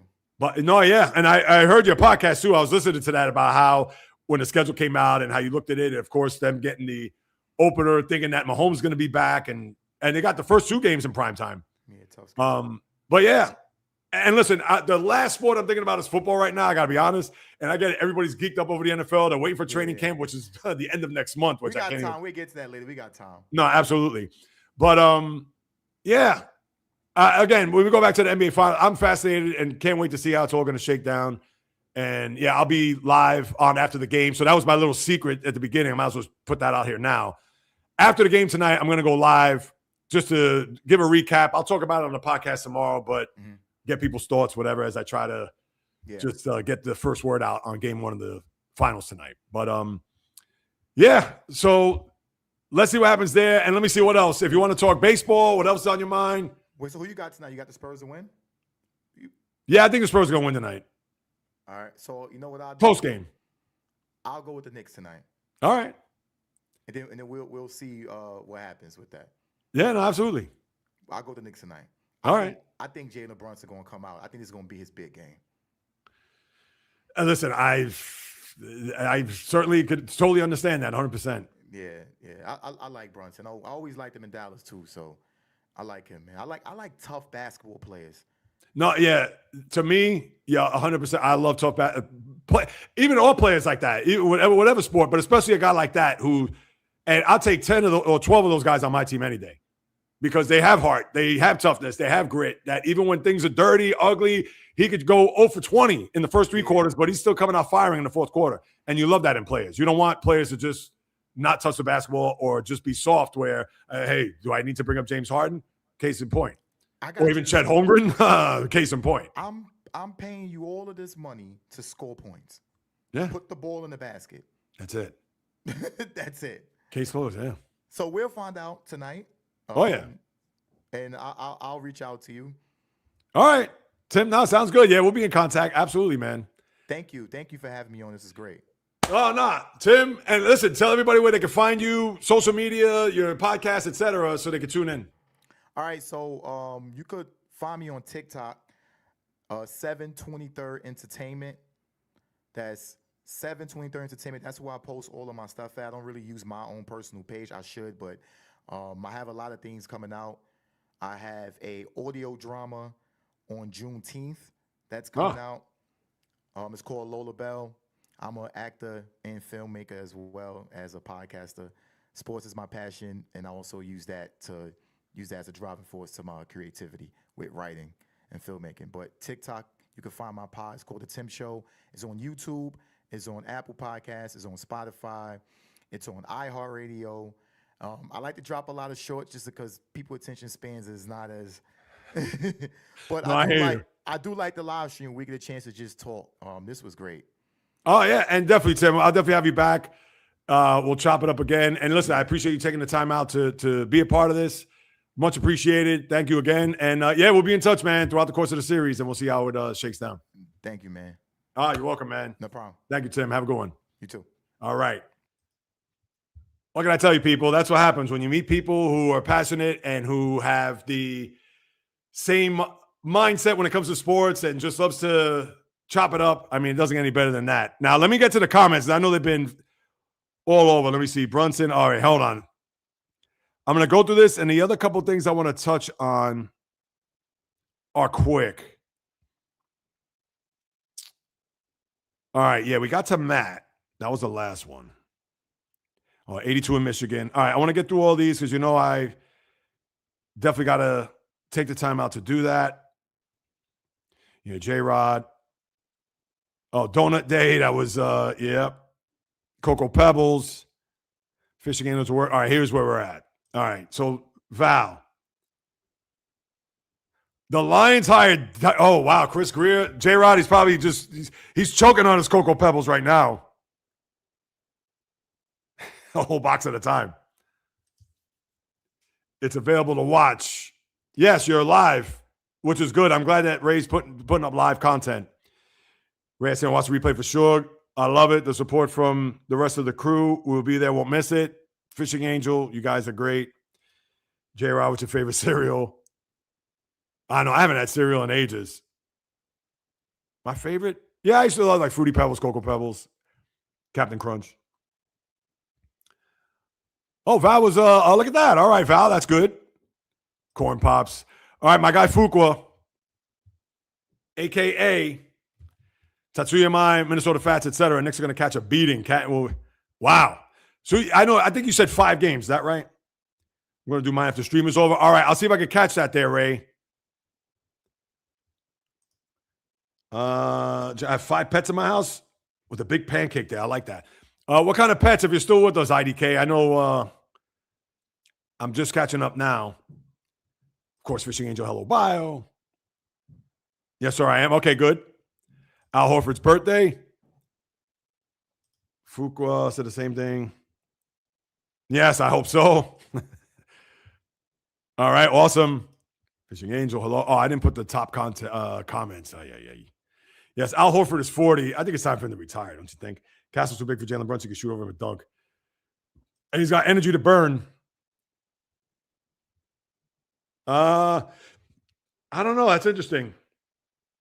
Yeah, if you click on, excuse me, J-Rod, if you click on their profile, you're unable to get through. Caught a 10-pound bass when I caught it. Oh, wow. Yikes. The clock hits midnight. Knicks think again. Oh, let's hope so, Fuqua. I know. My apologies, Ray. Mets lost. Yeah, same score too. Yeah, Mets. Mark Simons ever talked to you like he did, Chime? I'll find him. I will deal with him. Uh-oh. Yeah, and I know. Mark's got to chill out with that. Was he on any of the channels there, the novice? I don't know. I haven't watched. Yes, very good fishing angel. I agree. Yeah, and I know what's his name in that game. Wait, who was the guy that the ball hit off his head? Oh, it's Joe Adell. That was Rocky's Angels. Joseph Adell or Joe Adell. Yeah, IDK. Look at that. Also catching fish. 100% on call for. Fire me up or rip that guy in half that day. Oh, I know. Yeah, Mark, he's got to chill out with that. He can't. You know what? Next time he comes on, he starts doing that. I'm like, Mark, can you please? I'd rather go through Hal Morris 100 times than him starting to pick on people. Oh, they did beat Portland. He's going to play. Mitchell Robinson going to play. Yeah, and listen, it's going to be interesting to see how Robinson plays too. Yes, the novice spoiler. You tell him, Fishing Angel. Yeah, was that what I thought I heard that also? Now, why would he do that? Dumb. Handpicked by Silver? I think he is a new face of the NBA, though. Yeah, Brunson, I know that he's had 19 points that night, had 14 assists. I know he didn't shoot well, but no, listen, I can't. There's no way. If I'm going to knock Jalen Brunson, I shouldn't be doing this. I mean, unless he has a terrible game. If Brunson goes 3 for 14, 9 points tonight, then I can knock him. He's due. I can't say he's due to have a bad game. He's allowed to have a bad game. A bad game for him is 6 for 18, 19 points. You may get the 14 assists, but when you shoot 33% from the floor and he's your main scorer, that's not a good game. Just like I hate to bring this up for my sake, but for Bio, if you're still there, that's like Kobe's game 7 against the Celtics where he had shot 6 for 24, but he had 15 rebounds. So, yeah, he shot terribly in the game, but he did other things in order for them to win. And we all know Pau Gasol and the Derek Fisher 3 and then the dagger by Ron Artest. Oh, yeah. Bringing up bad memories. Fisher, yeah, yes, IDK. Yes, she is. Vegas, oh, yes, I saw that comment. Why are you not in school, out for the summer? On the real, if the Knicks do win, how does New York react? Yeah, it's you know, I may even just do a vlog on that. I may even go to Manhattan. Maybe not that night. Although I think the series is going at least 6 games. I know I made my prediction earlier. I think that if I will go to the Garden before game 6, whether they're up 3-2 or down 3-2. Now, if they're up 3-2, I will take it is going to be insane. If the Knicks are up 3-2 and game 6 in their building, I will make it a point to go down to the Garden that day, and I'm going to film as much as I can. Oh, that's going to be crazy. I mean, here's the thing you got to think about. Oh, Rome Odunze, the former Washington player. Yep, now on the Bears. Now, here's the thing. Fuqua.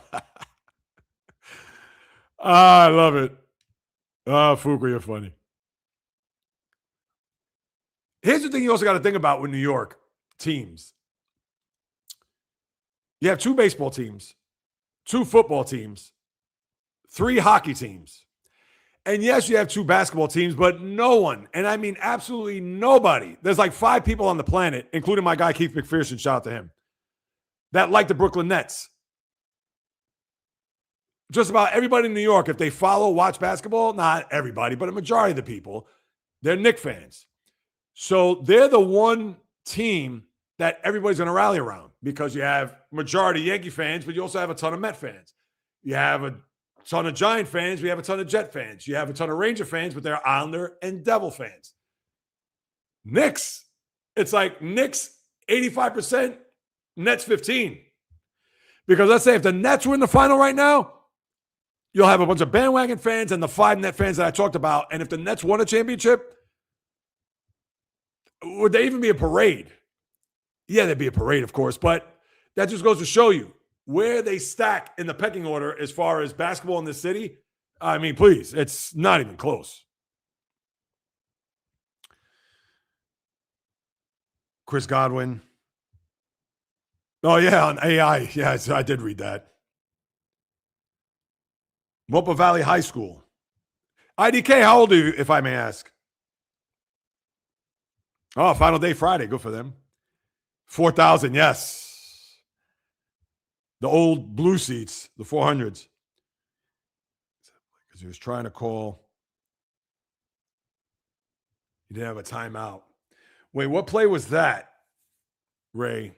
I know, and I got to go back. If I was doing this in real time, I'd be familiar, but obviously, yes, Bio, you hit it around the head. I think I even posted that earlier.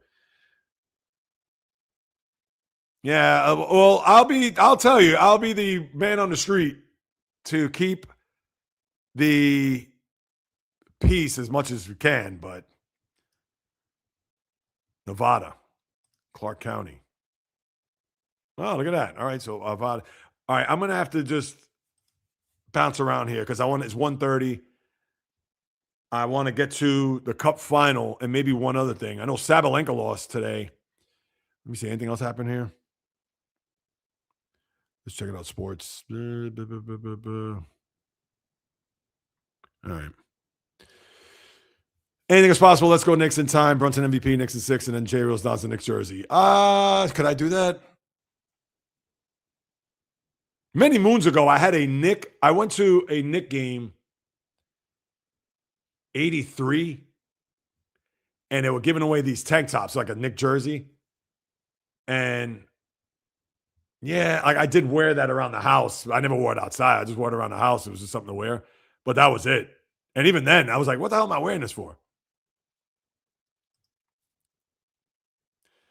Yes. The power couple of the group, which I love. You quietly believe, my guy? I don't think the alien could overcome the curse. Yeah, that's a good one. Hey, there he is. Sorry about yesterday. Not Springer Show. Understand that. All right. Harrison Bader, former Met. Oh, I like that. I like that. Keeping the peace there. Way to go there, Mark. Officially to say hello to Tim. First play to appear on the cover. Yeah, I saw that. I mean, why bother? But was this Chief a Lakers fan? I'll come back after he leaves. Yeah, his volume was low. I had to raise it up. I don't know if you were able to hear him. Oh, you couldn't hear either? Oh, geez. It's bold. I respect it. Yeah. Yeah, I had to raise him. Look at that. Were you able to hear? Look at this. Look at all his phones blasting. I can barely hear him.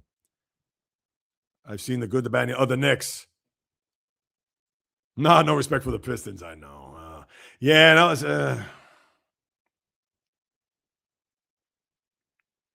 Yeah, they can. That's if their other players raise their game. So if they are going to have, let's say, like Julian Campenny the other night when he had what? He made 6 threes. He had 20 points in the game, I think. If they're going to get output like that, but to me, that's highly unlikely, which goes back to my original point. Who's their go-to? Who's their closer? If it's not Wemby. Juan, what is happening? Don't know if you're still around. Yes, WNBA, Val. Let me see. Veronica Burton. All right. I like it. Yes, they can. Wemby doesn't have to have 30. That's true. He doesn't have to have 30. Just because there's a crazy fan base, don't let them reflect on the team. They are pros and know what's on the line. I'm sure players like Cat will keep them grounded. No, I understand that. No, listen, the teams are phenomenal. I know if it sounds like I'm killing them or ripping them, no, I can't say enough how it's almost mind-boggling that they played. That's almost like, put it this way, Zip, if you're still with us. That'd be like the Mets starting the postseason or with a wild card. They win, and it almost saw that 2 years ago. But let's say they win 2 out of 3 in the wild card. They sweep the division series, and let's say they didn't play the Dodgers, but let's say they played the Diamondbacks, and they swept them. So they beat up a bad team in a wild card. All right, they had to beat a good team in the division series because they had a bye. and then they beat up the team that, let's say, beat the Dodgers. Let's say it's the Diamondbacks, or maybe let's say the Reds, and then they sweep the Reds. That'd be like me coming out and saying, yeah, all right, Mets are going to win the World Series. We beat the Reds. We beat whomever in the wild card to say, I don't know, the Pirates. And then all right, let's say we beat the Phillies or the Brewers. And come on, the Brewers, let's face it, we saw what they did last year in the playoffs. And I'm going to have my chest all puffed out and be like, all right, yeah, Mets, we're going to sweep whomever. But I understand. It's not a reflection on the team itself, but it's just that the fan base is a little bit too crazy from what I've seen. Again, I'll say it, bro. Can't hope you play. I've been here my entire life. I didn't just join yesterday. You've seen my pictures with me, you know. Oh, no, absolutely, Ray.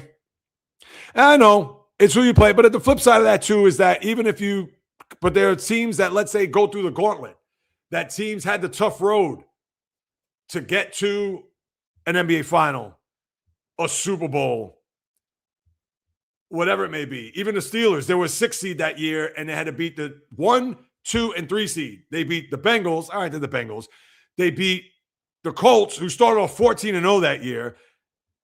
And they beat the Denver Broncos in Denver, which is obviously a tough place to play. I get it. Jake Plummer was their quarterback. And then they beat Seattle, who was a 1 seed. So, right, we can only beat who we play, but you're going to look at that road and say, wow, they beat those teams. And then you're going to look at the Knicks road. You're going to be like, ah. And I understand it's not the Knicks' fault. That's just how the chips fell.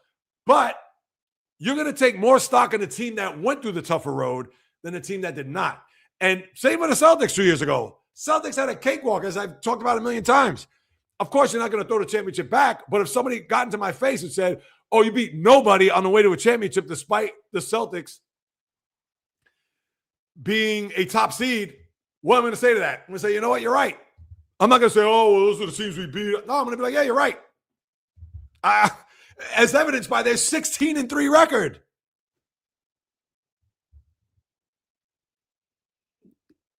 I'm not getting at you, Ray. That's not out of anger or frustration. It's just the passion. Again, always business, never personal. But that's my point. I know Aaron Donald. Could you imagine? Oh, no, I know that, Ray. I know you're a smart enough fan to know that. No, of course. You know that. Tim, you bumped your head, I think, if you... I wish I could have read these while he was on. I know it's tough because I'm trying to, obviously, be in a moment with him, and that's why I'm picking the Spurs. Yeah, if the Knicks shoot the 3 the way they had the first 3 series, the Spurs, I don't know. That's going to be a tough series. But if they don't, 32 years, I remember like before yesterday. Yeah. Well, he couldn't, especially in that Game 7. Starks was good in Game 6, that series, not Game 7, though.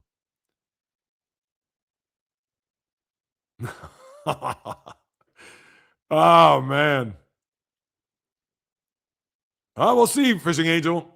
And let me guess, tonight's score will be, I guess, Spurs 120, Knicks 48. Because we could agree to disagree. That's what's, absolutely, Ray. You're a good sport, man. I got to choke because Lord Jamar predicted Knicks going all the way. I'm betting against them. Funny, Mark, you watch Vlad? I know I watch Vlad. I've seen some of the interviews. And Lord Jamar, who I love, and one of the great hip-hop groups of the early 90s, Brand Nubian. But, he predicted them? Oh, that's funny. Absolutely right, Ray. That's it. And, business, never personal. Get lower? Oh, geez. Next time I got to tell him to crank up his volume. Putting a put on Knicks. Josh Sweat not being traded. All right. Well, that's good to know. Kobe better than LeBron? 1,000%. As far as Laker, if we're going to say Kobe, LeBron, listen, the DNA, LeBron does not have Kobe's DNA. I mean, it's, Jairus is yelling at me and Tim is whispering. You know me, the human microphone, as I try to cool off a little bit. Kobe was better than LeBron, second to Michael. Well, obviously LeBron, listen, we could talk about that. Who would I rather have on my team? I'd probably say Kobe. I know LeBron, the skill set. Listen, nobody's going to discount what LeBron has done, what he's meant. We've never seen a player like him. But it goes back to even what Tim said about Brunson. You'd rather have 12 guys on your team like that than 12 LeBrons. And that's not a knock on LeBron on his playing, but just like you'd rather have 12 Kobe's on your team because you know that those guys will go through a brick wall to win. Like I know Brunson will go through a brick wall to win. Those are the guys you want to have on your team. Thank you, Val. Ooh, next evolution of KG. That's a good one. Yeah, I love KG too. You see, Bio knows. Forget about Bo knows. Bio knows. When he was handpicked. Yeah, that lottery, huh? I know. And that's the thing with Spurs and getting big men, please. I've shared that story of the 97 lottery, which was a Sunday afternoon. Halftime of the Heat Knicks game. Oh, man, I was so pissed. He wouldn't have to buy anything. Oh, without question, if they win. Yeah, no, Starks was gutty, Hart, etc. Think Cat will lead. That's a good, and that's the one thing. If he's going to get a lot of assists, that'll bode well. Yeah, and that's the thing. I want to see.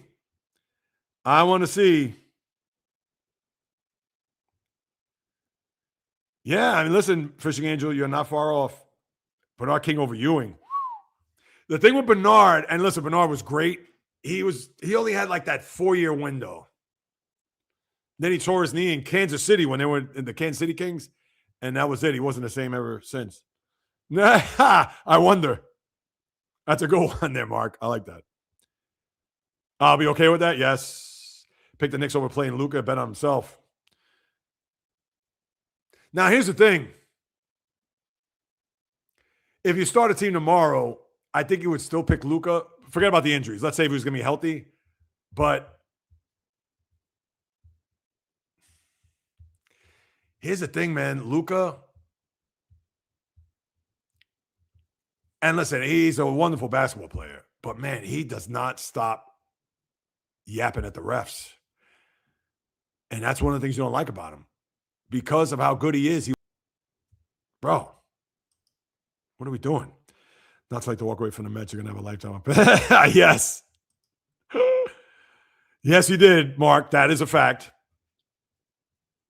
Game 3 walk-off homer against the Astros.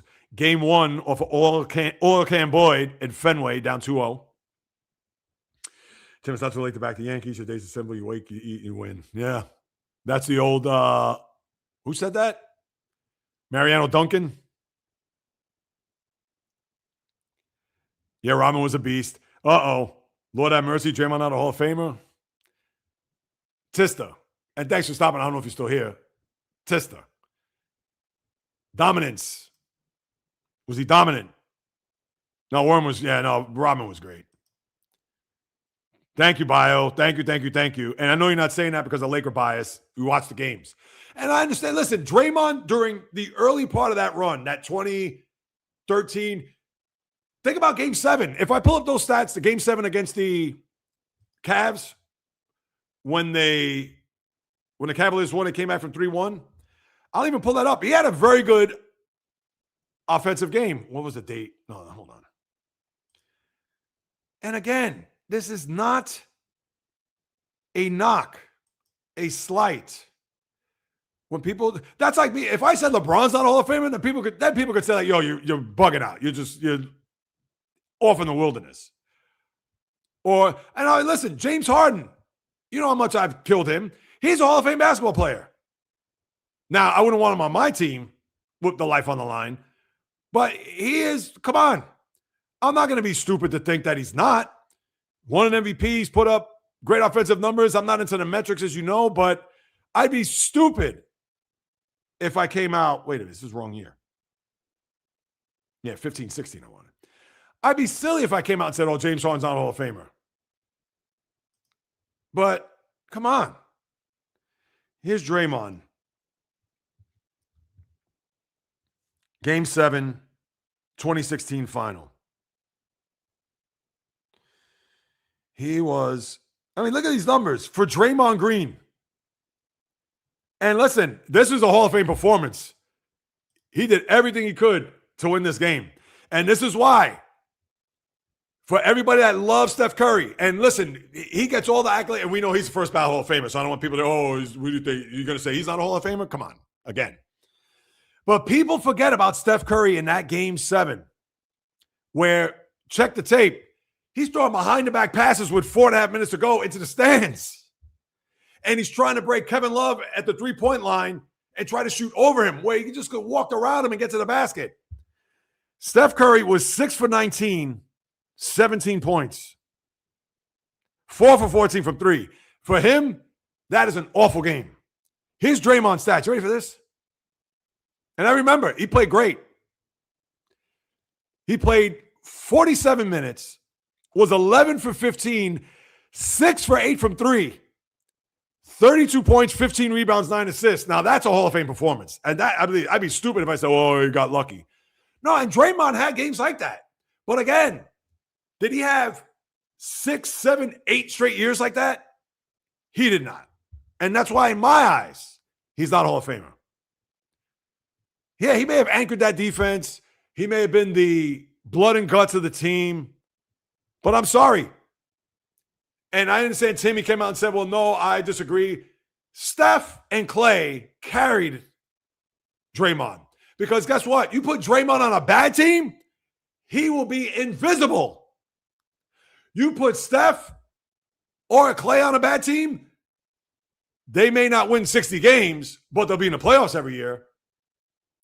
Put Draymond on the Wizards for 20 years, he's not a Hall of Famer. End of story. Here I am defending myself for whatchamacallit. I'm a kook. Yeah, that's it. And Rodman's was worse, kicking cameramen. And when a player plays a role, they're a role player, not a Hall of Famer. Bio, my kindred spirit, 1,000%. Rodman like today's baskets. Yeah, but Rodman also picked on guys that, he picked on Alonzo Mourning, and I get it, Mourning's a Hall of Famer. Is he a Hall of Famer? That's besides the point.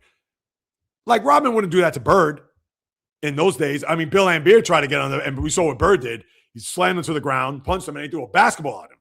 Larry Bird. I never saw Rodman not throw one punch. Rodman at 40 definitely evolved. Yeah, he was. A lot of wrestling matches. The Shaq whiff. Oh, yeah. Eli going to get in third ballot. Who's going to be on the ballot this year? I'd be curious to know that. Yeah, Warren Moon's not a Hall of Fame in my eyes, too. He was on a team that had one of the biggest collapses ever, that 35-3 game in Buffalo. And I like Warren Moon. Sorry, he's not a Hall of Famer.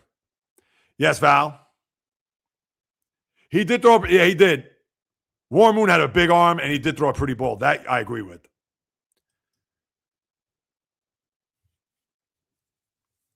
He was great, but yeah, he's not a Hall of Famer. That's it, Novavis, right. I know Tom Brady, he is not. Oh, thanks, Mark. I appreciate that. I thought he'd be good. I'm sorry I couldn't hear him. I should have gone to the whatchamacallit. I appreciate that, guys. Hey, Papa J, what is happening? Oh, this Tim there chatting it up. All right. Is it? I know they're still building that. Are you sure it's going to be safe for you? Oh, for me going out there, you mean? Tim, sub to your channel. Oh, you guys are great. You guys are awesome. No, you're right about that, Ray. I agree. I don't know. I would say yes for now.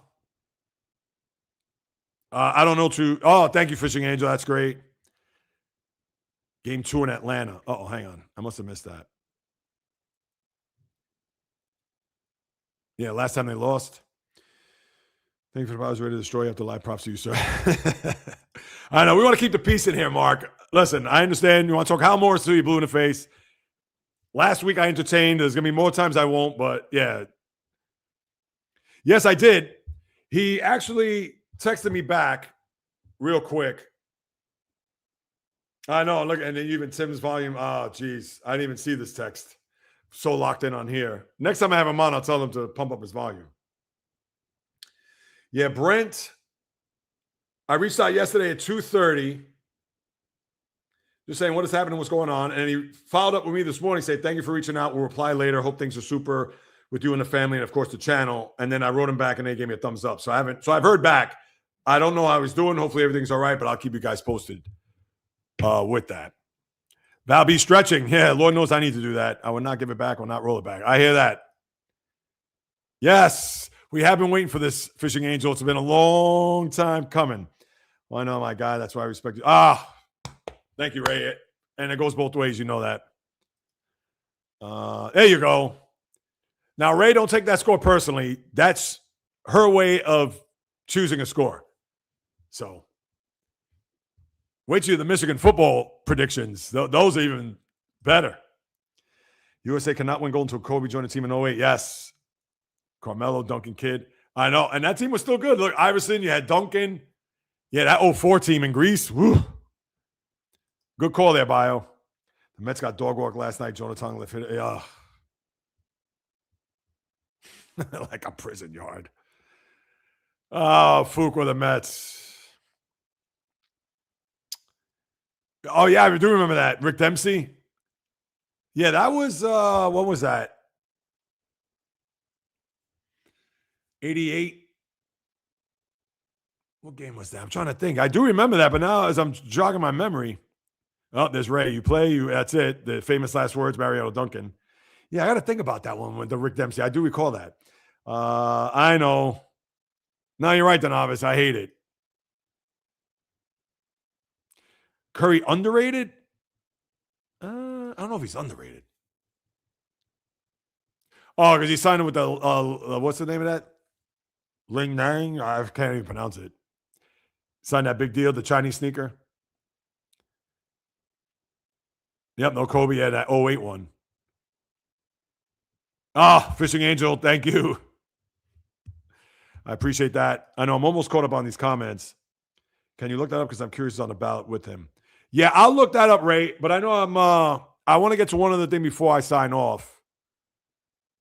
That's good, Ray. And you shouldn't, because I never get at anybody personal here. I may have some opinions you may not like, but again, business.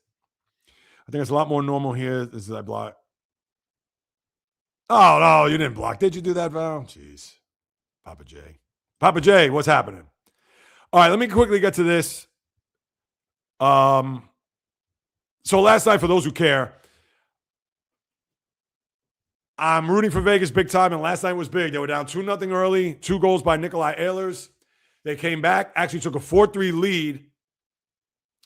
And when Carolina scored that game-tying goal, I said to myself, watch this be a thing where it'll go into overtime. And Carolina, who won those 2 overtime games against the Canadians, and of course them being at home, with that momentum, watch them go ahead and win this game in overtime. That was my gut at the time. But then, and they did have some poor play in their zone, the Hurricanes. I know Rob Brindamore said that in the postgame. But for Thomas Hertl, who had the big goal against Colorado, I think that was game 3. That was when they were down 3-0 to the Avalanche, and then they came back, and he actually got the go-ahead goal there to make it 4-3. So Hertl, Johnny on the spot again with about 3.5 to go, and I know they had a last-second shot there on net where Mitch Marner deflected off of his knee, it looked like, and it went into the corner or went past the net. And Vegas, give it up. That was a tremendous win, a real gut check win, and because of that, I think you're going to have a long series. I mean, 6 is a long series, 6-7. Who knows? For those out there, 6-7. Now, I think Carolina will be heard from.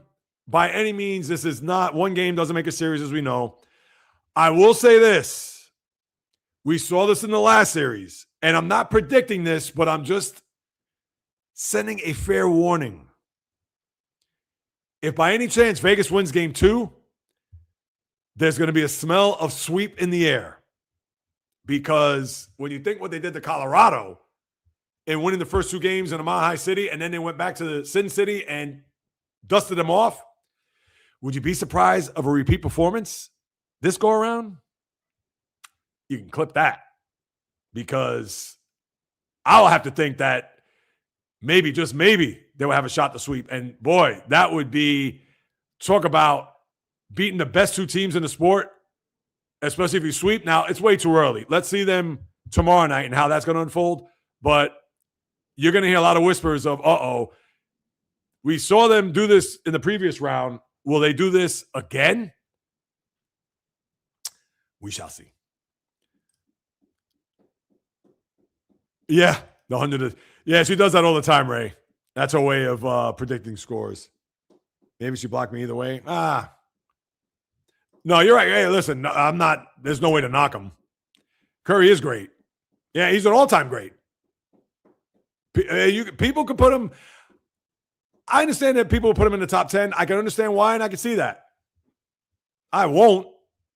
But in my book, he's 10 to 15. He's 11 to 15. But no, listen. Now, here's the other thing. Imagine this.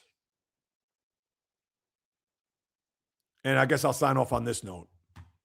Why do the Giants not do well? They're just not a good team, Val. That's all there is to it. They're not a good team. Think about this with Curry, and we just talked about this game a few minutes ago. Let's say if Kyrie didn't make that shot, and I get it, all what ifs, but if Kyrie didn't make that shot, the Warriors win that game. Now, you could argue they're an immortal team when Durant got there, especially with those 2 playoff runs after losing in 2016. But imagine if they would have won that game, and he had that terrible game as I just talked about, shooting-wise. Curry would have 5 rings, would have lost only 1 final to Toronto. Not his fault, because he was hurt and Durant was hurt. If they were healthy, they would have beaten Toronto. We know that. But they were injured, and then Klay Thompson hurt himself in Game 6. But they would have had 5 titles. He would have had the best season, regular season, and he could have equated that to maybe arguably being the best team of all time. Before Durant got there, I might add. On top of him being the greatest shooter, etc., we would certainly look at him maybe just a little bit more different if they would have won that title. Now, there's something to be like, it doesn't matter because they won and beat the Celtics. All right. But let's ask Val, or ask any Warrior fan. Put this out there, and I don't want to hear it. Ask any Warrior fan, would you rather have the 2016 title? Would you trade that for the 2022 title against the Celtics? If people are going to tell me, no, I want the 2022 title over the 2016 title, they're not Warrior fans. They're not. They are not. That's like asking Tom Brady.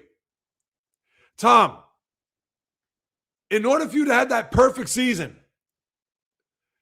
which one of those Super Bowls would you have back? The Seattle one where Malcolm Butler, or the 28-3 Atlanta game? I'm sure he'd think long and hard, but he'd be like, Or better yet, forget about even the Patriots Seahawks, the first one. If I asked Tom Brady, would you trade 28-3 for the perfect season? He would think long and hard, and I'm sure he would probably say to himself, you know what? Give me the perfect season. Because they'd be an immortal team. Immortal. They killed everybody that year. Postseason, they struggled a little bit. Even that aforementioned game, Phillip Rivers with the torn ACL, etc. But something to think about. His wife embarrassed on it. Yeah. Oh. Boy, taking a shot right there at Steph Curry. But call me when Jay gets the super chats. Doubt Jay will. Here we go. We're going to start with that. I can't end on that note. Or maybe I could.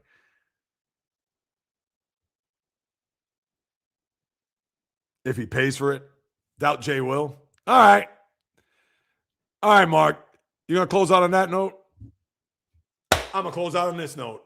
Until tomorrow, people. 9:45 podcast pregame on top of the podcast tomorrow. We'll recap game 1. Also, a live tonight after the game. Recap that as well. I appreciate everybody who's hopped on board, as you know. As always, from the South Bronx, South Beach, South Central, South Pacific, and all points beyond, Peace up and God bless. As long as I'm in front of this microphone and camera, you know I'm going to deliver the pain. Thanks to Tim for hopping on board to join me on this live. Jay, get your Knicks loss rant ready. Oh, I will be. Absolutely. And Mark, come on. Can we be a little bit better than that? But I still appreciate you for hopping on board, being a part of this. Until tonight, after the Knicks game, and yes, I'll get him ready there, Fuqua, my guy. Until then, on the flip, baby.